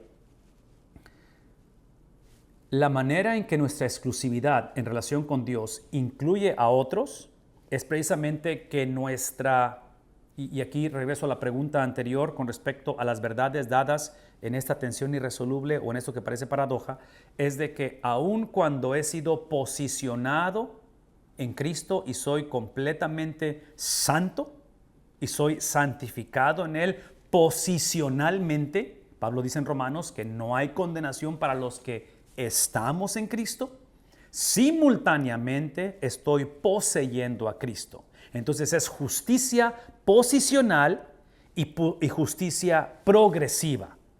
Entonces eso crea otra vez esa tensión irresoluble que no nos gusta y nos incomoda porque queremos uno u otro, y en realidad son los dos. Entonces, cuando hablamos acerca de esa experiencia progresiva, habla de que simultáneamente somos justos o santificados y pecadores. Es lo que somos. Y yo voy a argumentar que esa tensión irresoluble, esa experiencia simultánea, es lo que nos permite ser cartas abiertas a un mundo en el cual podemos hablar en el nombre de alguien más, estando limitados a nosotros mismos. Entonces, mi debilidad, mi pecaminosidad, que aun cuando legalmente ha sido disipada, y por eso hablé acerca de cómo estamos muertos al pecado, la influencia o la presencia del pecado sigue siendo una realidad latente en tu vida y en mi vida. Eventualmente, en la consumación de todas las cosas, vamos a experimentar la ausencia del pecado. Pero ahorita la ausencia del pecado no es una realidad, está presente todavía. Lo que ha desaparecido es ¿qué es el término? ¿Es la culpabilidad o es la legalidad de su presencia? El juicio del pecado, somos libres de ello. Entonces, otra vez, hablando de esa relación con el Señor, la relación íntima con Cristo, la relación íntima con el Padre, demuestra nuestras debilidades y nuestras limitaciones, pero yo argumento que esas limitaciones es el vehículo para la evangelización de otro. Por eso nos presentamos, evangelización es un mendigo diciendo a otro mendigo, ¿dónde está el pan? ¿Verdad? Entonces, hablamos en nombre de alguien más. Espero que esto ayude. Ok, algo más. Bien, otra pregunta del pastor Soto dice, y es donde se ha enseñado de cuidar tanto nuestro testimonio y no el de Cristo, ¿verdad? Y se permite el sincretismo aún en la iglesia. Sí, definitivamente. Y otra vez, ese sincretismo, yo voy a argumentar que es una de las expresiones precisamente de lo que acabo de decir. En la salvación el hombre es libre completamente, legalmente del pecado. Somos libres, no hay condenación por lo que estamos en Cristo, pero lo que no somos libres es de la presencia o influencia del pecado, y ahí es donde es el estira y afloja, es la cuestión de, otra vez, de batallar con la cuestión donde reflejado en la gracia, entiendo que soy salvo por gracia, pero mantenerme salvo es por mi habilidad, por mi consagración, por mi determinación, porque es otra vez esa cuestión, ese es el sincretismo. Entonces, la invitación siempre ha sido de que esa salvación que es por gracia continúe siendo la misma gracia la que nos mantenga salvos. Porque eventualmente cuando seamos glorificados y seamos en un instante transformados a su imagen, adivinen qué, también va a ser por gracia. Entonces, pensemos en términos de la gracia de Dios, de cómo Cristo no solamente murió por nosotros, pero vivió por nosotros. Hace 2000 años Él cumplió todos los requisitos, todo lo que la ley demanda o demandaba. Cristo, cuando Él está en la cruz y dice, consumado es el pago ha sido en su totalidad. Eso es gracia. La hemos recibido, hemos sido salvos. Ahora, la gracia continua, yo voy a argumentar, y otra vez, no tienen que estar de acuerdo conmigo, pero la gracia continua, y aquí es donde está la importancia de lo que voy a decir, es la doctrina de la ascensión de Cristo al cielo. Porque Cristo ascender al cielo, Él ha ascendido para hacer ¿qué cosa? ¿Qué está haciendo Cristo en el cielo? Está intercediendo por nosotros, que es su gracia que nos sostiene ahora. Entonces, estuvo en la tierra, vivió y murió por nosotros. Somos salvos a través de esa doble experiencia, vida y muerte de Cristo. Salvos una vez y para siempre. Pero ahora, mantenerme salvo y terminar la carrera es por la gracia, por la misma gracia, pero ahora es a través del Cristo, no tanto que ha vivido y que ha muerto, porque ya sucedió eso, ¿verdad? Y Cristo no está entre nosotros físicamente. ¿Dónde está Él físicamente? Está en el cielo. ¿Haciendo qué? Extendiendo su gracia. Entonces somos salvos por gracia, nos mantenemos salvos por gracia y eventualmente seremos salvos. ¿Adivinen qué? Precisamente por la misma gracia, porque cuando Él venga, Él viene por ¿quién? Él viene por los suyos, Él viene por su iglesia, Él viene por la novia, que es otra vez para esas bodas al final de la conversación. Ok, espero que eso ayude. De otra manera, creamos ese sincretismo y nos metemos en los problemas que estamos hoy en día bien confusa la situación. Voy a avanzar. Si hay otra pregunta, ahorita regresamos. ¿Te parece bien, Rosita? Déjame avanzar aquí rápidamente. Versículo 7. Entonces Pablo salió de la sinagoga y se fue, después de que se aventó ese round en el versículo 6, se fue a la casa de un tal Ticio Justo. Este Ticio Justo es aquel que era un adorador de Dios, el cual vivía a un lado de la sinagoga en Corinto. Me pregunto si esta era la casa pastoral, no lo sé, pero vivía al lado de la sinagoga. De tal manera que su nombre completo es Ticio Justo y la iglesia en Corinto se congregaba en su casa. Tal vez pueda ser el gallo mencionado en 1 Corintios 1:14, quien fue bautizado por Pablo. El punto es que él adoraba a Dios, porque eso es lo que significa su nombre, era un adorador de Dios que vivía al lado de la sinagoga, es lo que vamos a explicar. Gentiles conectados y participantes en la sinagoga, ¿ok? Aquí el punto es de que estamos hablando, acuérdense que en el versículo 6 básicamente los hizo responsables a los judíos, lo rechazaron a Pablo, lo ofenden, y Pablo dice, me voy a los gentiles. Estos son gentiles. Por lo tanto, aquí está, son gentiles conectados y participantes en la sinagoga.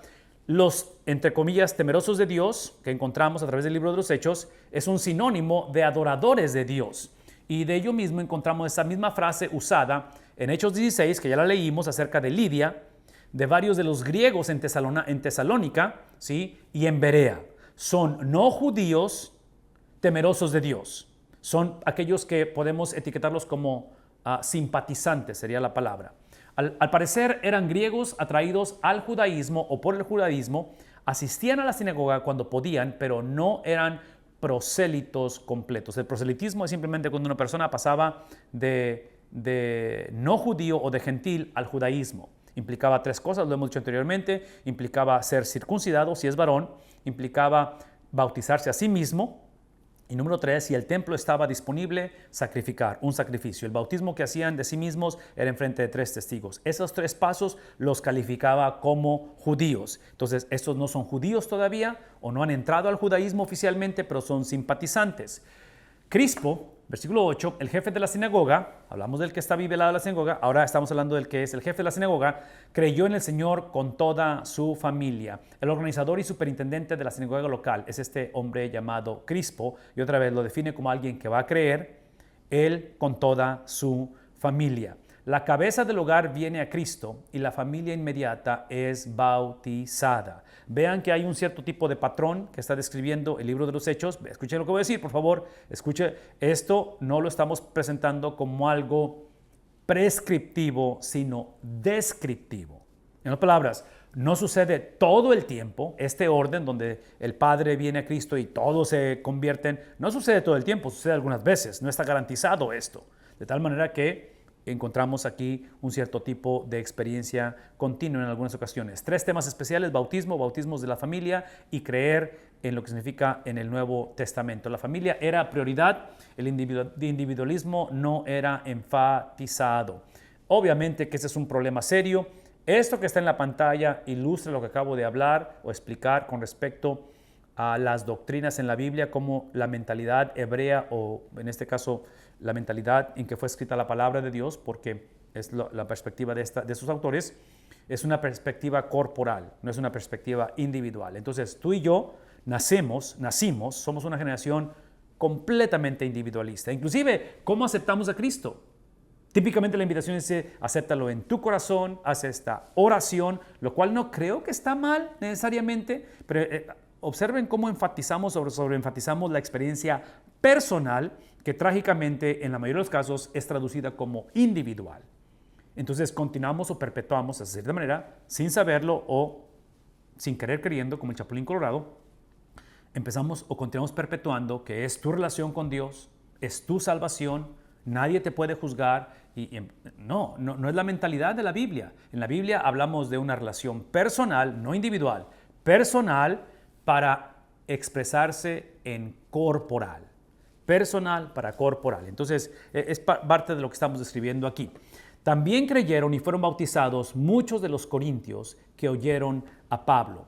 Aun cuando muchos de los corintios estaban listos para aceptar el mensaje de Pablo, el apóstol necesitaba ser animado a través de una visión divina. Hermanos, eso es extremadamente importante, porque observen, creyó Crispo, su familia, fueron bautizados, también creyeron y fueron bautizados muchos de los corintios. Y en medio de este avivamiento, en medio de este despertar, que es un contraste del versículo 6, en el 6 hubo rechazo, en el 6 aquellos que debieron de haber aceptado el evangelio lo rechazaron, aquellos de los cuales eran el pueblo de Dios actuaron como si no hubiera Dios. Observen que en medio de todo esto y la iglesia empieza a ser revitalizada o ser replantada, no sé cuál es la terminología aquí, pero el punto es que aún en medio de todo ello, observen lo que dice aquí al final: Pablo va a necesitar ser animado a través de una visión divina. Yo no sé si esto ayuda para nosotros corroborar o afirmar la veracidad de la Biblia, pero si yo hubiera estado escribiendo la Biblia, si esto fuera simplemente narrativa humana, yo no creo que como humanos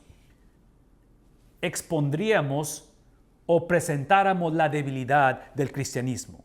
Y digo debilidad desde la perspectiva de que estos hombres ungidos, separados, apartados, comisionados por Dios, van a requerir ser animados. Y esto tiene que alentarnos a nosotros. Las iglesias en Corinto, aquí está la razón que necesita ánimo, porque las iglesias en Corinto, las cuales son en las casas típicamente, fueron las que más, entre paréntesis, las iglesias en Corinto fueron plantadas por Pablo. Pablo es el sembrador de esas iglesias, fueron las que más mostraban resistencia, oposición, y fueron las más problemáticas. Entonces, otra vez, traduzcamos esto y traigámoslo a un ejemplo personal. Es la situación donde como pastor potencialmente tengo problemas en el matrimonio, problemas con los hijos, donde deberíamos de ser el ejemplo, y la familia pastoral que deberíamos estar modelando lo que es similitud a Cristo en la congregación, y te dices tú: es que no sé ni por dónde empezar. ¿Dónde perdimos control de esta situación? Era mucho más fácil cuando estaban chiquitos los niños, ahora que ya crecieron. Entonces, me explico. Entonces, esta tensión irresoluble, que es una realidad y una amenaza latente a todo matrimonio, no nada más matrimonio pastoral, aparentemente, vean lo que voy a decir, aparentemente en este contexto va a incomodar al apóstol Pablo. Otra vez, otro principio importante aquí. ¿Será posible que parte del sincretismo que estaba mencionando el hermano Soto hace rato es que hoy en día este rechazo, esta confusión que está mencionando de parte de los corintios o de la iglesia para su pastor Pablo, sucede todo el tiempo en el hogar, en el trabajo, donde quiera en la iglesia, pero hoy en día hemos caído o estamos en una situación bastante crítica donde este tipo de oposición, de sincretismo, lo hemos normalizado y ya no nos incomoda. Ahora es normal que el hogar esté dividido.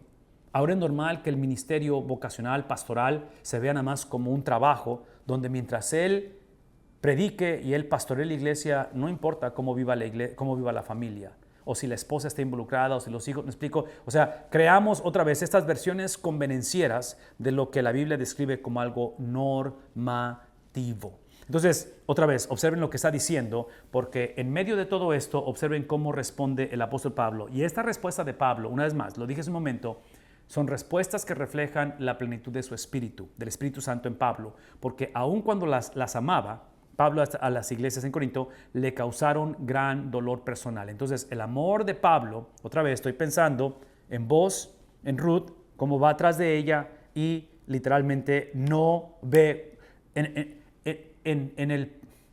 ese amor.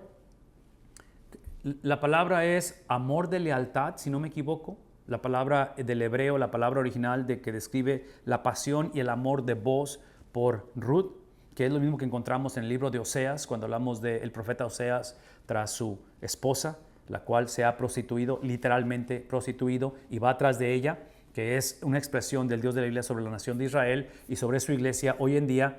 Escuchen lo que voy a decir. Esa actitud, esa expresión, que en este caso lo estamos leyendo aquí, cuando Pablo ama a las iglesias en un contexto de desprecio, ese es el producto, esa es la obra del Espíritu Santo en la vida del apóstol Pablo. Y este es uno de los ejemplos que estuve dando hace un momento de Romanos 8:28, cuando dice que sabemos que todas las cosas, a los que aman a Dios, todas las cosas les oyen a bien. Lo que Pablo está haciendo con esas iglesias, está procesando el rechazo de la iglesia a través de la perspectiva de Cristo. Eso es lo que significa que Dios sea mi aval, que Dios sea responsable de lo que produce el rechazo, el dolor, el sufrimiento, la pérdida, la falta de compromiso de una familia, de un hijo, de un nieto, cualquiera que sea el caso. Cuando Dios se responsabiliza, no es la garantía que todo va a cambiar. No es la garantía de que la iglesia me va a aceptar o que el matrimonio se va a restaurar o que el doctor va a dar un reporte positivo. Dios permita que eso suceda, pero eso es lo que estamos implicando y Pablo lo está ilustrando. Es la habilidad de procesar la pérdida, el sufrimiento o el éxito a través de la perspectiva de Cristo. Por favor, escúchenme. No hay manera de procesar la vida a través de la perspectiva de Cristo si no conocemos a Cristo. Y muchos cristianos, trágicamente, tienen el deseo de procesar la vida a través de la perspectiva de Cristo en tiempos de necesidad y de carencia. Y yo no voy a decir que no es posible, pero lo que sí voy a decir es que va a ser mucho más difícil abrazar, creer y actuar a través de la actitud de Cristo cuando no tienes ese entendimiento, conocimiento, cuando no es parte de tu sistema, cuando no es parte de tu perspectiva, la perspectiva de Cristo. La pregunta es, ¿cómo conocemos o cultivamos la perspectiva de Cristo? Por favor, escúchenme. Dos principios rápidamente. Número 1, la perspectiva de Cristo, la cosmovisión de Cristo fue dada a la iglesia en el momento de salvación. Esto lo he hablado, lo he explicado, lo he enfatizado, lo hice hace un momento. Cuando somos salvos, hay dos experiencias legales, transacciones, donde mi pecado es dado a Cristo, el que no conoció pecado, por mi transgresiones Él es puesto en un madero, derrama su sangre preciosa. Esa es una transacción legal. La otra transacción legal es su resurrección. Cuando Él resucita, Él me transfiere, Él me acredita su justicia. Y parte de su justicia es su perspectiva, de tal manera que esta es la perspectiva de Cristo y esta perspectiva ha sido puesta en mi vida. Habita en mí. La plenitud de Cristo, que es su mente, su palabra, habita en mí. El problema es que esa experiencia que es inicial e importante, no se ha convertido continua, porque el mismo espíritu que la transfirió, acreditó o imputó en mi vida es el mismo espíritu que tiene que activarla en el proceso de santificación o en el proceso de crecimiento espiritual. Vean tantito. Si esta experiencia inicial fue a través de la exposición de su palabra, alguien compartió, esta activación o esta plenitud es también a través de su palabra. Por lo tanto, hablar de un cristiano sin iglesia es hablar sin un cristiano sin activar lo que ya tiene. Entonces, cuando pienso en el juicio final y pienso en ser llamados a cuentas, yo pienso que parte de lo que vamos a dar cuenta, lo que vamos a dar a ser responsables en el día final es precisamente cómo activamos, cómo administramos, cómo fuimos responsables de lo que fue entregado. Entonces, por una parte, la perspectiva de Cristo ha sido ya entregada a la iglesia. Es activada exclusivamente a través de su espíritu, por medio de su palabra, en un contexto de comunidad. Por favor, expliquemos esto a las personas cuando vienen a conocer a Cristo, porque eso es el propósito por el cual han venido a ser conocedores de Cristo. La otra cosa, y ya lo incluí también ahí, es precisamente la cuestión de la palabra de Dios. No sé cómo explicar. Y yo sé que muchos piensan o afirman y a veces lo hacen de una manera, no sé ni cómo lo hacen, si es sarcástica o no, pero hablamos de que es el Padre, el Hijo y la Biblia, donde pensamos o piensan que estamos idolatrando la palabra de Dios, pero yo no sé cómo explicar o enfatizar esto, que no hay manera que podamos conocer la perspectiva de Cristo sin su palabra. Otra vez, no sé cómo explicar esto, cómo enfatizar esto. Entonces, no idolatramos su palabra, pero no hay manera de poder conocer al Dios de la Biblia sin su palabra. ¿Por qué? Porque otra vez, vean tantito, porque esta revelación que es especial, es una manera de la cual Dios se revela, ha hablado al hombre de una manera beneficiosa. Esto lo he explicado muchas veces. Dios por naturaleza es letal. Dios es letal, Dios es fuego consumidor. Cuando Él se reveló de esta manera, estaba apuntando a la revelación suprema que es Cristo, y Cristo literalmente lo que hizo en la cruz, absorbió lo letal de Dios. La justicia, la venganza, la ira de Dios fue puesta sobre el Hijo, ¿verdad? Entonces la justicia fue puesta en el justificador. Entonces menciono todo esto porque cuando empezamos a ignorar, cuando empezamos a domesticar la santidad de Dios, la grandeza de Dios, es cuando negociamos su palabra. Es cuando negociamos a Cristo y pensamos que Cristo simplemente es un evento histórico, es alguien lo cual celebramos en Navidad y Semana Santa, pero no tiene nada que ver conmigo ahora que volvemos otra vez a esa mentalidad de sincretismo, esa mentalidad donde Dios me debe por mi conocimiento, por mi experiencia, por la manera en que vivo y mi justicia propia. Eso es una distorsión del Evangelio y tenemos que regresar a estos principios una y otra vez. ¿Cómo lo hacemos? A través de la exposición de la palabra de Dios de una manera habitual, a nivel personal y a nivel colectiva. Entonces tenemos que regresar a esto. Rápidamente, observen lo que dice aquí.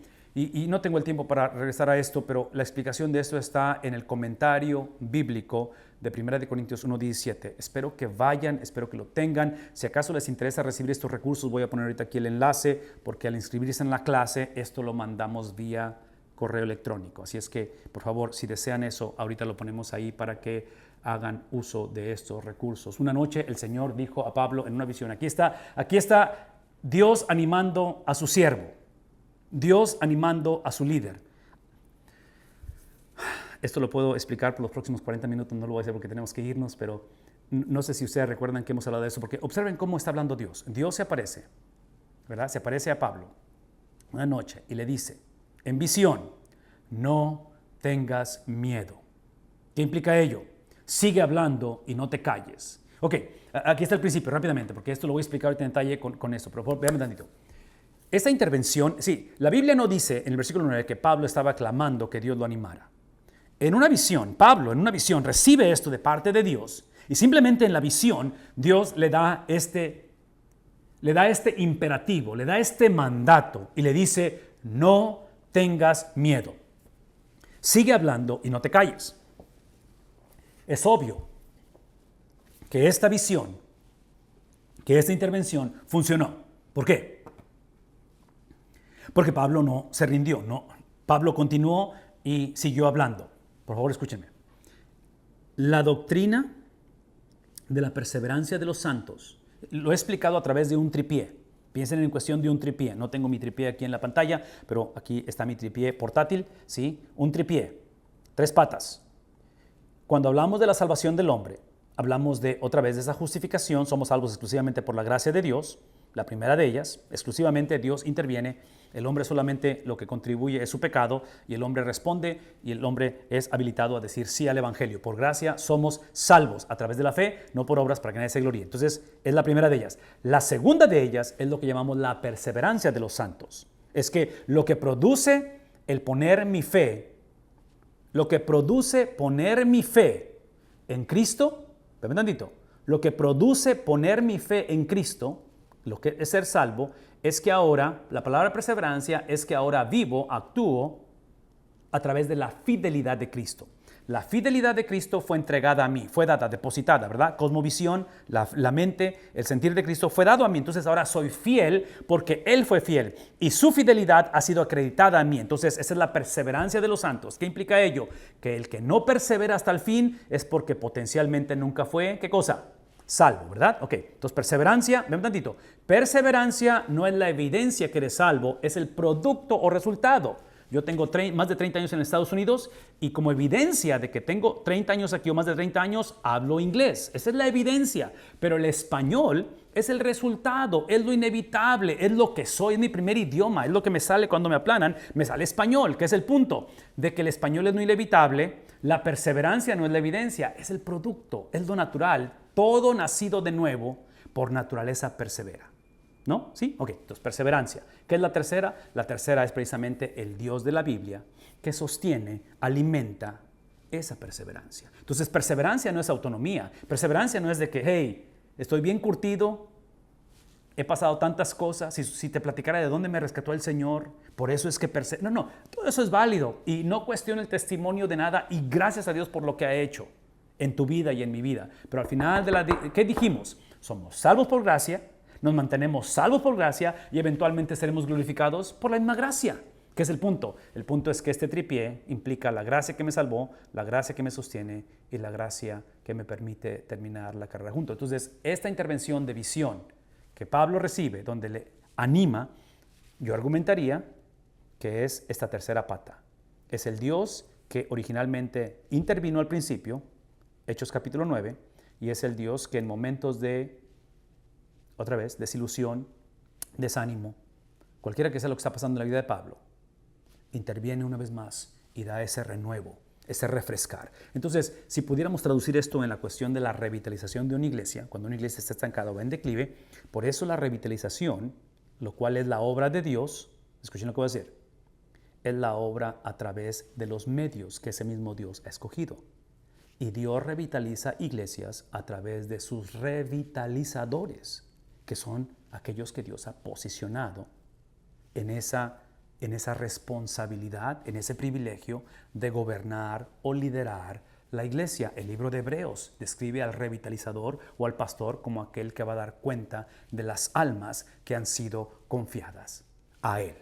Entonces, menciono todo esto porque la revitalización no es una fórmula, no es simplemente una metodología, todo está incluido, pero realmente es algo que expresa al líder. O sea, la revitalización es un pastor o es un líder revitalizado que no puede ver la revitalización inicia con un revitalizador revitalizado que no ve un plan B en la vida de la iglesia. No hay manera que una iglesia pueda ser revitalizada si el revitalizador ve plan A, plan B, plan C. Si entras al proceso de revitalización con la posibilidad de otra opción, no va a funcionar. Porque la tarea, la labor, lo hemos visto a través de toda la historia, a través de la Biblia, a través de nuestra realidad, la lucha no es contra carne, no es contra sangre, la revitalización es una guerra espiritual. La revitalización de una iglesia es declarar guerra en contra de las huestes de maldad.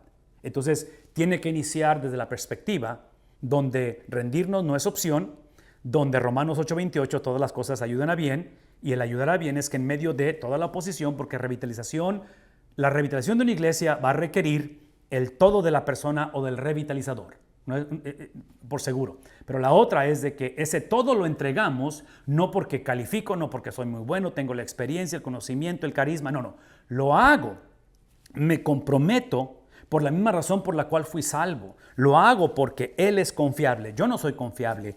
Puedo depender en Él, yo no puedo depender en mí mismo. El punto es de que ahora esa revitalización, y Pablo lo está ejemplificando en este versículo 9, es que ahora me muevo no hacia, pero desde la victoria. No me muevo para ver qué sucede, lo hago porque ya sucedió. ¿Por qué? Porque importantes que son las dos venidas de Cristo. ¿Recuerdan eso? Dos venidas de Cristo. Yo voy a argumentar que la más importante, y yo sé que esto lo voy a decir con cuidado, no quiero confundir a nadie, ni quiero causar polémica, pero yo voy a argumentar que la más importante es la primera, no la segunda, porque en la primera es donde está la victoria, es donde basamos la revitalización. La segunda venida de Cristo es simplemente que Él viene a enderezar todo lo que está torcido y viene a juzgar al mundo, ¿verdad? Lo cual es extremadamente importante, pero es en la primera venida donde está garantizado que para el revitalizador la iglesia va a ser revitalizada. Una vez más, es bajo el liderazgo del pastor de los pastores a través de su pastor asociado o de su revitalizador, que es lo que somos todos en este caso. No hay pastor titular, Cristo es el pastor de la iglesia. Ok, esta cuestión es que Pablo tenía miedo y necesitaba la fortaleza de Cristo. Lucas documenta las visiones especiales donde Pablo fue animado. Observen otra vez, o sea, eso es extremadamente importante. Porque yo sé que todos pasamos por ahí, ¿verdad? Es un porcentaje muy, muy grande de pastores que literalmente si el pastorado es una vela y tiene su mecha, aquí lo aprendemos, muchas veces el pastorado es que lo estamos quemando la vela por los dos lados, porque estamos sobreabrumados de todo esto. Rápidamente, los minutos que me quedan, y ahorita entramos en preguntas y comentarios. Rosita, necesito hacer esto rápidamente, porque Pablo va a ilustrar esto. Perdón, no Pablo, Isaías lo va a ilustrar en el capítulo número 41, versículo 10. Esta cuestión de cómo lidiar con el miedo, cómo lidiar con esta cuestión de perseverar hasta el final. En el capítulo 41, y ustedes recordarán, el libro de Isaías, déjenme decir esto rápidamente, el libro de Isaías se le considera, obviamente, uno de los libros de más influencia, profeta mayor, 66 capítulos. Muchos lo consideran el libro de Isaías como una expresión, un ejemplo de la Biblia en su totalidad. 66 capítulos donde la mitad del libro es juicio, son las profecías en contra de la nación o el reino del sur, tanto de la tribu de Benjamín como la tribu de Judá. Y la segunda parte o sea, es juicio y eventualmente sucede lo que Dios había prometido que iba a hacer y caen entre los babilonios. Y en un contexto de exilio, de completa devastación, es que ahora profetiza Isaías en el sentido como diciendo, aunque van a ser exiliados, aquí está lo que Dios va a hacer en medio de su devastación. Capítulo 41 es parte de eso. Es la promesa de que aun cuando van a tocar fondo y viene devastación sobre ustedes, adivinen qué, no temas.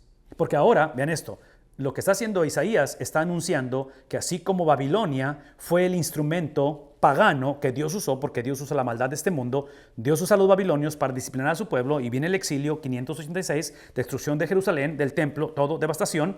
Ahora Dios va a usar a otra nación pagana, que son los persas, que vienen sobre Babilonia y los van a conquistar. ¿Qué es el punto? Aquí es el punto, de que el pueblo de Dios va a ser disciplinado. Los pueblos paganos van a ser enjuiciados, destruidos, y viene la destrucción. Aquí es el punto. En medio de todo esto, dice, no temas. ¿Por qué? Porque aun cuando vas hacia una experiencia nueva, que es el exilio, el mensaje es el mismo. Alguien, por favor, escriba esto, ¿sí? Vas a una experiencia nueva, pero el mensaje es el mismo. Tal vez en la vejez, en la juventud, en el divorcio, en la soltería o soltero otra vez, en el luto, a lo mejor es nuevo, pero el mensaje es exactamente el mismo siempre. ¿Cuál es el mensaje? ¿Cuál ha sido el mensaje? Confía en mi habilidad de que puedes depender en mí, de que yo soy un Dios el cual es digno de ser confiado. Trágicamente, ellos van a hacer caso omiso de eso, lo sabemos históricamente, pero en medio de todo eso, observen esto, en medio de todo esto, les recuerda que lo opuesto a esa confianza no es incredulidad, es el temer. Incredulidad, todos lo pasamos. Yo argumentaría que lo que acabamos de leer de Pablo en el versículo 9 es precisamente que está teniendo una crisis de fe. Pablo va a tener, ¿han leído 2 de Corintios capítulo 1? Donde literalmente dice Pablo que perdimos el deseo de continuar. En otras palabras, Pablo llega a un punto en el cual suena como medio suicida. Entonces, todos pasamos por crisis de fe. Pero el principio aquí no es tanto que nuestra fe mengua. El principio es de que empezamos a actuar bajo temor. Sí, la razón que está pidiendo él que no teman, aquí está la razón, y esto es del versículo 10, es porque Dios está con ellos, es porque Dios es un Dios de ¿qué? Un Dios de pactos, Él es confiable, basado en su carácter, y Dios los va no tanto a hacer inmunes del sufrimiento, de la confusión, pero los va a fortalecer en medio de la confusión. El punto de aquí es esto, es de que Dios los va a ayudar y Dios los va a sostener. ¿Cómo lo va a hacer? Vean la manera tangible, vean la manera en que Dios trae doctrina de una manera relacional. ¿Alguien está escribiendo esto? Por favor, pónganlo en sus notas. La doctrina, la palabra de Dios, la palabra escrita, la revelación especial de Dios, siempre es relacional. ¿Qué implica ello? Que se expresa, se vive en un contexto personal, relacional con Él y relación con otros. ¿Por qué? Porque eso de que va a ayudarlos y va a sostenerlos, vean cómo lo expresa relacionalmente. Dios, a todos los que se opongan a Israel, incluyendo babilonios, incluyendo a los persas, incluyendo eventualmente a los griegos, incluyendo a los romanos, estoy moviéndome cronológicamente sobre las naciones que trajeron opresión sobre los judíos, los va a avergonzar, los va a destruir, los va a hacer nada y van a perecer. ¿Dónde están esas naciones hoy en día? ¿Dónde están? ¿Dónde están los egipcios? ¿Dónde están los filisteos? ¿Dónde están los asirios?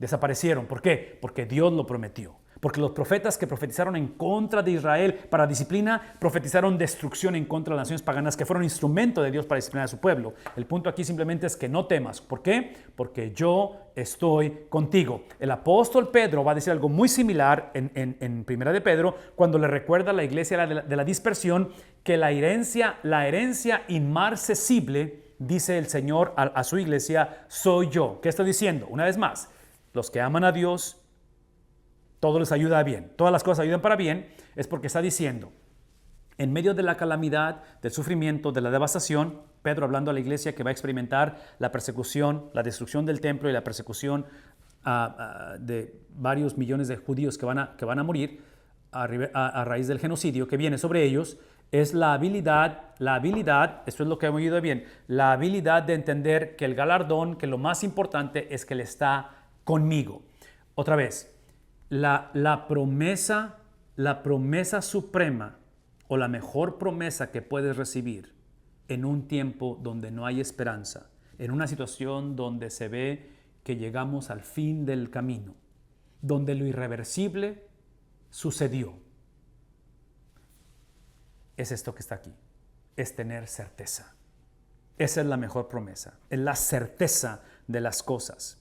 Ustedes recordarán que hace algunas semanas tuvimos que posponer nuestra clase porque hubo un apagón aquí, cuando tuvimos el huracán que entró allá por la costa de Galveston, de donde está el hermano, el pastor Díaz, en esa área de Houston, y tuvimos que, en nuestra clase de martes no teníamos internet, tuvimos un apagón. El apagón, yo estaba en casa. Pero esta semana que fuimos a la reunión anual de la convención, cuando volamos de Monterrey, veníamos para acá, para McAllen, volamos de Monterrey a la Ciudad de México, México-McAllen. Cuando aterrizamos ese viernes en la mañana, muy temprano en la mañana aterrizamos en la Ciudad de México, nos dimos cuenta que había un apagón cibernético. Y había cuestionamiento de que podíamos despegar otra vez, salir en el vuelo de Ciudad de México a McAllen, porque había ciertas complicaciones cibernéticas y ustedes saben de lo que estoy hablando. ¿Qué es el punto? De que en un contexto de apagones, esta es la promesa. En un contexto de inestabilidad, la promesa es la certeza de que yo soy quien dije que era. Yo sé que cuestionas tu identidad, cuestionas tu llamamiento, cuestionas inclusive, y puedes ahí llenar el resto de eso. Hay mucho cuestionamiento, hay duda, hay incertidumbre en mi persona. Sí, todo eso existe, es real y todos pasamos por ello. ¿Qué es el punto? El punto es que cuando mis hijos y mis nietos, el punto es cuando la iglesia atraviese ese valle de sombra y de muerte, no necesito hijos, matrimonios o iglesias que tengan confianza en sí mismos, que es lo que la cultura dice, ¿verdad? Confía en ti mismo, salto adelante, capacítate, toma otro podcast, toma otra clase. Yo no estoy en contra de nada de eso, pero lo que necesitamos en tiempos de apagones emocionales, apagones físicos, la salud va en decadencia, cuando la situación se pone caótica, necesito, vean, que aun cuando mi fe mengua y mi fe es muy pequeña, aun como si fuera de una semilla de mostaza, deseo que el objeto de mi fe incremente. Y voy a decir una vez más, la historia, la Biblia me enseña que Dios se perfecciona en revelar su persona en un contexto de fragmentación, en un contexto de debilidad, en un contexto de imperfección. A lo suyo vino y los suyos no le recibieron. Y no le recibieron porque era un contexto de confusión. Y ahí se hizo presente el Señor. No temas porque yo estoy contigo y no te desalientes. Esta cuestión de desaliento, ¿ven lo que voy a decir? La cuestión de desaliento es la actitud intencional. Por favor, escúchenme. El desalentarse o el desaliento que Pablo aparentemente lo está experimentando, ¿verdad? Se ha desalentado porque es la actitud no accidental, no circunstancial, y yo sé que Pablo ha sido rechazado, y aun cuando han creído algunos temerosos de Dios o gentiles dentro de la sinagoga han creído, y muchos corintios han creído, Pablo continúa desalentándose a sí mismo o desalentado. Entonces, esta noche probablemente hay desaliento, la manera en que se ve la situación, ese desaliento, ¿ven lo que voy a decir? Ese desaliento es simplemente el síntoma, pero el desaliento aparentemente proviene de una actitud donde estamos observando lo equivocado, donde aparentemente observar o ponerme atención, ¿sí? En este caso, rechazo de la gente, reporte del doctor, situación de la iglesia, situación económica, empiezo a observar eso y pierdo la objetividad de lo cual fue la promesa de poner mi mirada en Cristo. De tal manera que lo que está causando, ¿sí?, ese desaliento es porque he puesto la mirada donde ahora expresa o crea o fomenta la ansiedad. La imagen que me viene a la mente con respecto a esta actitud es precisamente la de este tipo de depredadores que su enfoque, que su visión es bien específica. Observen esa mirada. Esa mirada no es accidental, esa mirada no es circunstancial, esa mirada no es casual. Es una mirada que por naturaleza está enfocado. Y no sé qué es lo que está viendo, ahorita me está viendo a mí, no sé qué está viendo, pero lo que esté viendo es literalmente historia, porque estos son depredadores, están en la punta, en la cúspide de esa cadena, ¿verdad?, de alimentación. ¿Qué es mi punto? De que esto es lo que está haciendo el apóstol Pablo, es lo que está haciendo el cristiano hoy en día, que nuestra falta de confiabilidad, de confianza en su confiabilidad no es accidental. Esta mirada, esta actitud de este depredador no es accidental. Entonces, el yo desmoralizarme, el yo caer en ansiedad, depresión, nunca es, acuérdense, no es circunstancial. Acuérdense que hablamos al principio de que el cristianismo es una responsabilidad. Cristianismo es responsabilidad. Entonces, esto no es accidental. El contraste o lo opuesto es precisamente que Dios está diciendo, como esto es inevitable, no quiero que cambies tu actitud, quiero que cambies el objeto de tu actitud. No es más, todos fuimos creados para fijarnos u observar algo o a alguien. El mundo en que vivimos quiere que observemos a nosotros mismos. Hablan acerca de introspectivamente, conócete a ti mismo, sé honesto con ti mismo, sal del closet, ¿verdad? Simplemente lo vemos como algo heroico, que seas transparente. Por favor, escúchenme, eso no es lo que está diciendo el Señor. Porque Pablo, en medio de su mirada, de su objetividad en el objeto equivocado, Isaías dice lo mismo y está diciéndole, no te desalientes, deja de mirar eso y ahora quiero que me veas a mí, porque yo, esta es la razón, porque yo soy tu Dios, porque yo te voy a fortalecer, porque yo te voy a ayudar, porque yo te voy a sostener y te sostendré con la diestra de mi justicia. Por favor, escúchenme lo que estoy diciendo, eso es extremadamente importante. La mayoría de nosotros estamos dispuestos a cambiar el objeto de nuestro enfoque siempre y cuando esto que está aquí de ser fortalecidos, de ser ayudados, de que Él sea nuestro Dios, de que nos sostenga con la diestra de su justicia, vean un ratito, esto sea del otro lado de la prueba, del otro lado de la lucha, del otro lado de la revitalización, del otro lado del reporte del doctor, del otro lado de cualquiera que sea lo que estamos pasando. Vean tantito. Estas palabras están siendo dadas en medio de la devastación, en medio de la pérdida. Entonces, regresando a Romanos 8:28, y sabemos que inicia con conocimiento, inicia con exposición de la palabra de Dios, inicia con la habilidad de creer en Dios y en medio de la prueba de creerle a Dios, ¿sí? Sabemos que a los que aman a Dios, todas las cosas les ayudan a bien. Esto no garantiza que la cosa va a cambiar. Esto garantiza que independientemente si son los babilonios, previamente para el reino del norte los asirios o posteriormente los persas, independientemente que son potencias mundiales y que son fuerzas incontenibles, independientemente aun cuando el templo ha sido destruido, independientemente aun cuando somos esclavos y los muros han sido derribados, independientemente, lo que Dios ha dicho es verdad. Lo que Dios ha prometido se va a cumplir. La pregunta es, ¿cómo tener esa convicción? ¿Cómo? Sí, porque la mayoría creemos en Dios.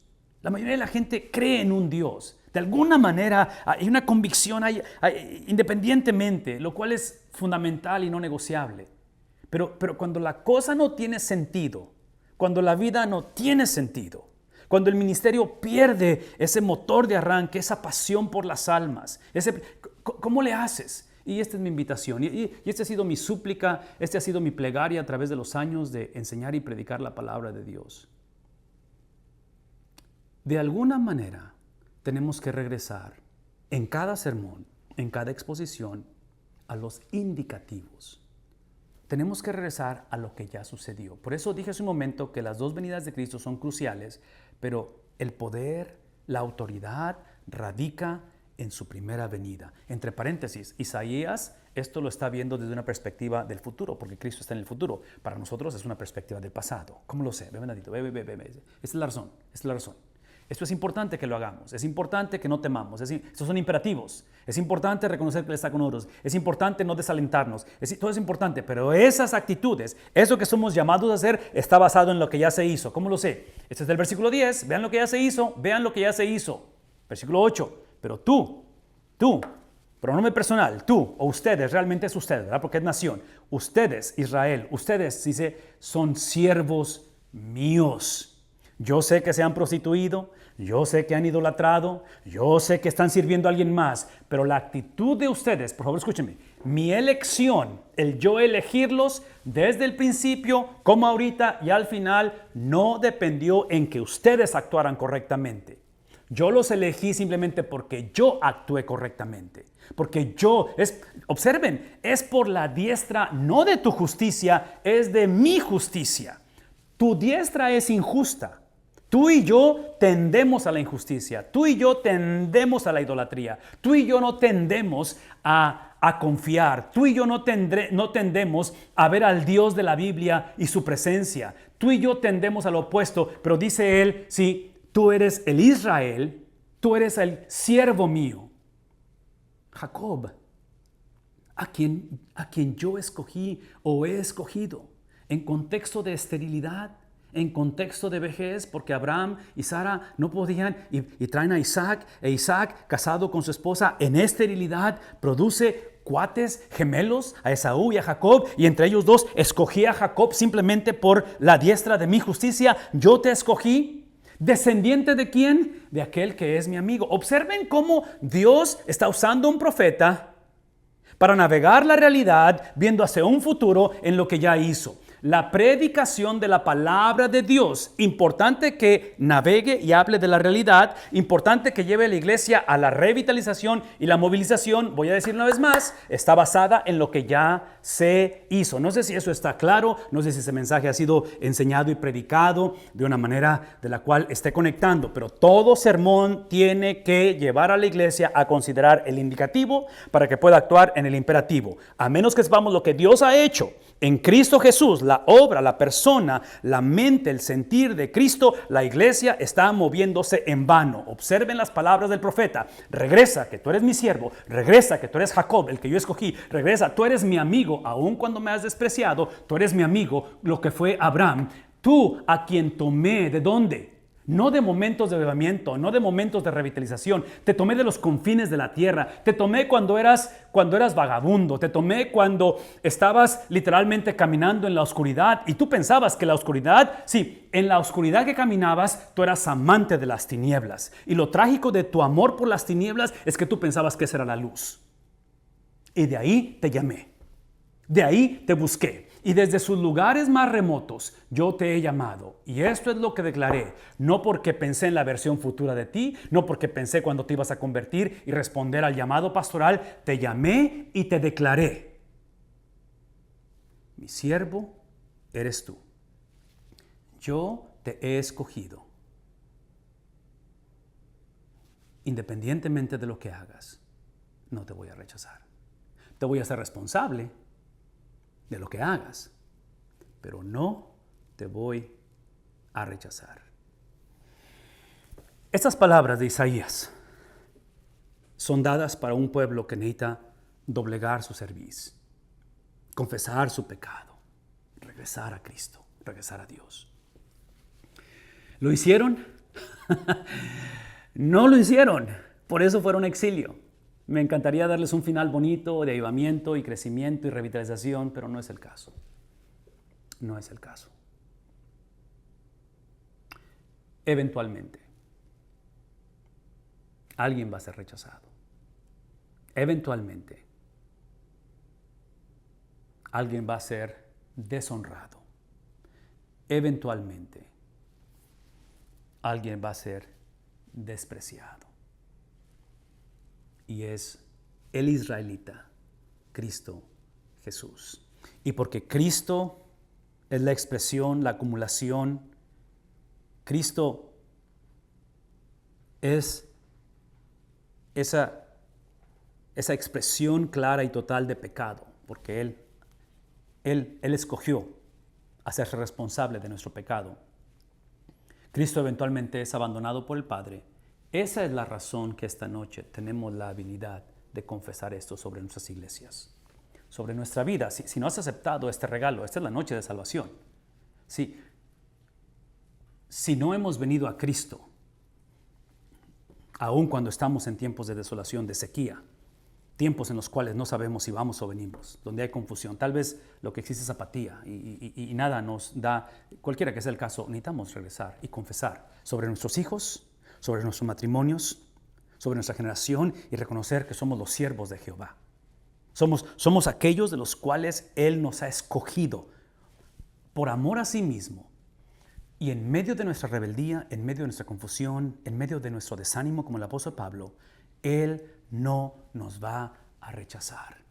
Hoy es el tiempo de salvación. Si Cristo regresa esta noche, esto va a ser una realidad. Vamos a ser rechazados, porque el tiempo está condicionado. Otra vez, es condicionado. Y la condición es bajo el tiempo, bajo los designios, bajo los parámetros, bajo los estatutos del carácter de Dios. Si de alguna manera esta noche necesitamos reconciliar esta relación con Dios, esta es la noche. No podemos esperar más tiempo para esto.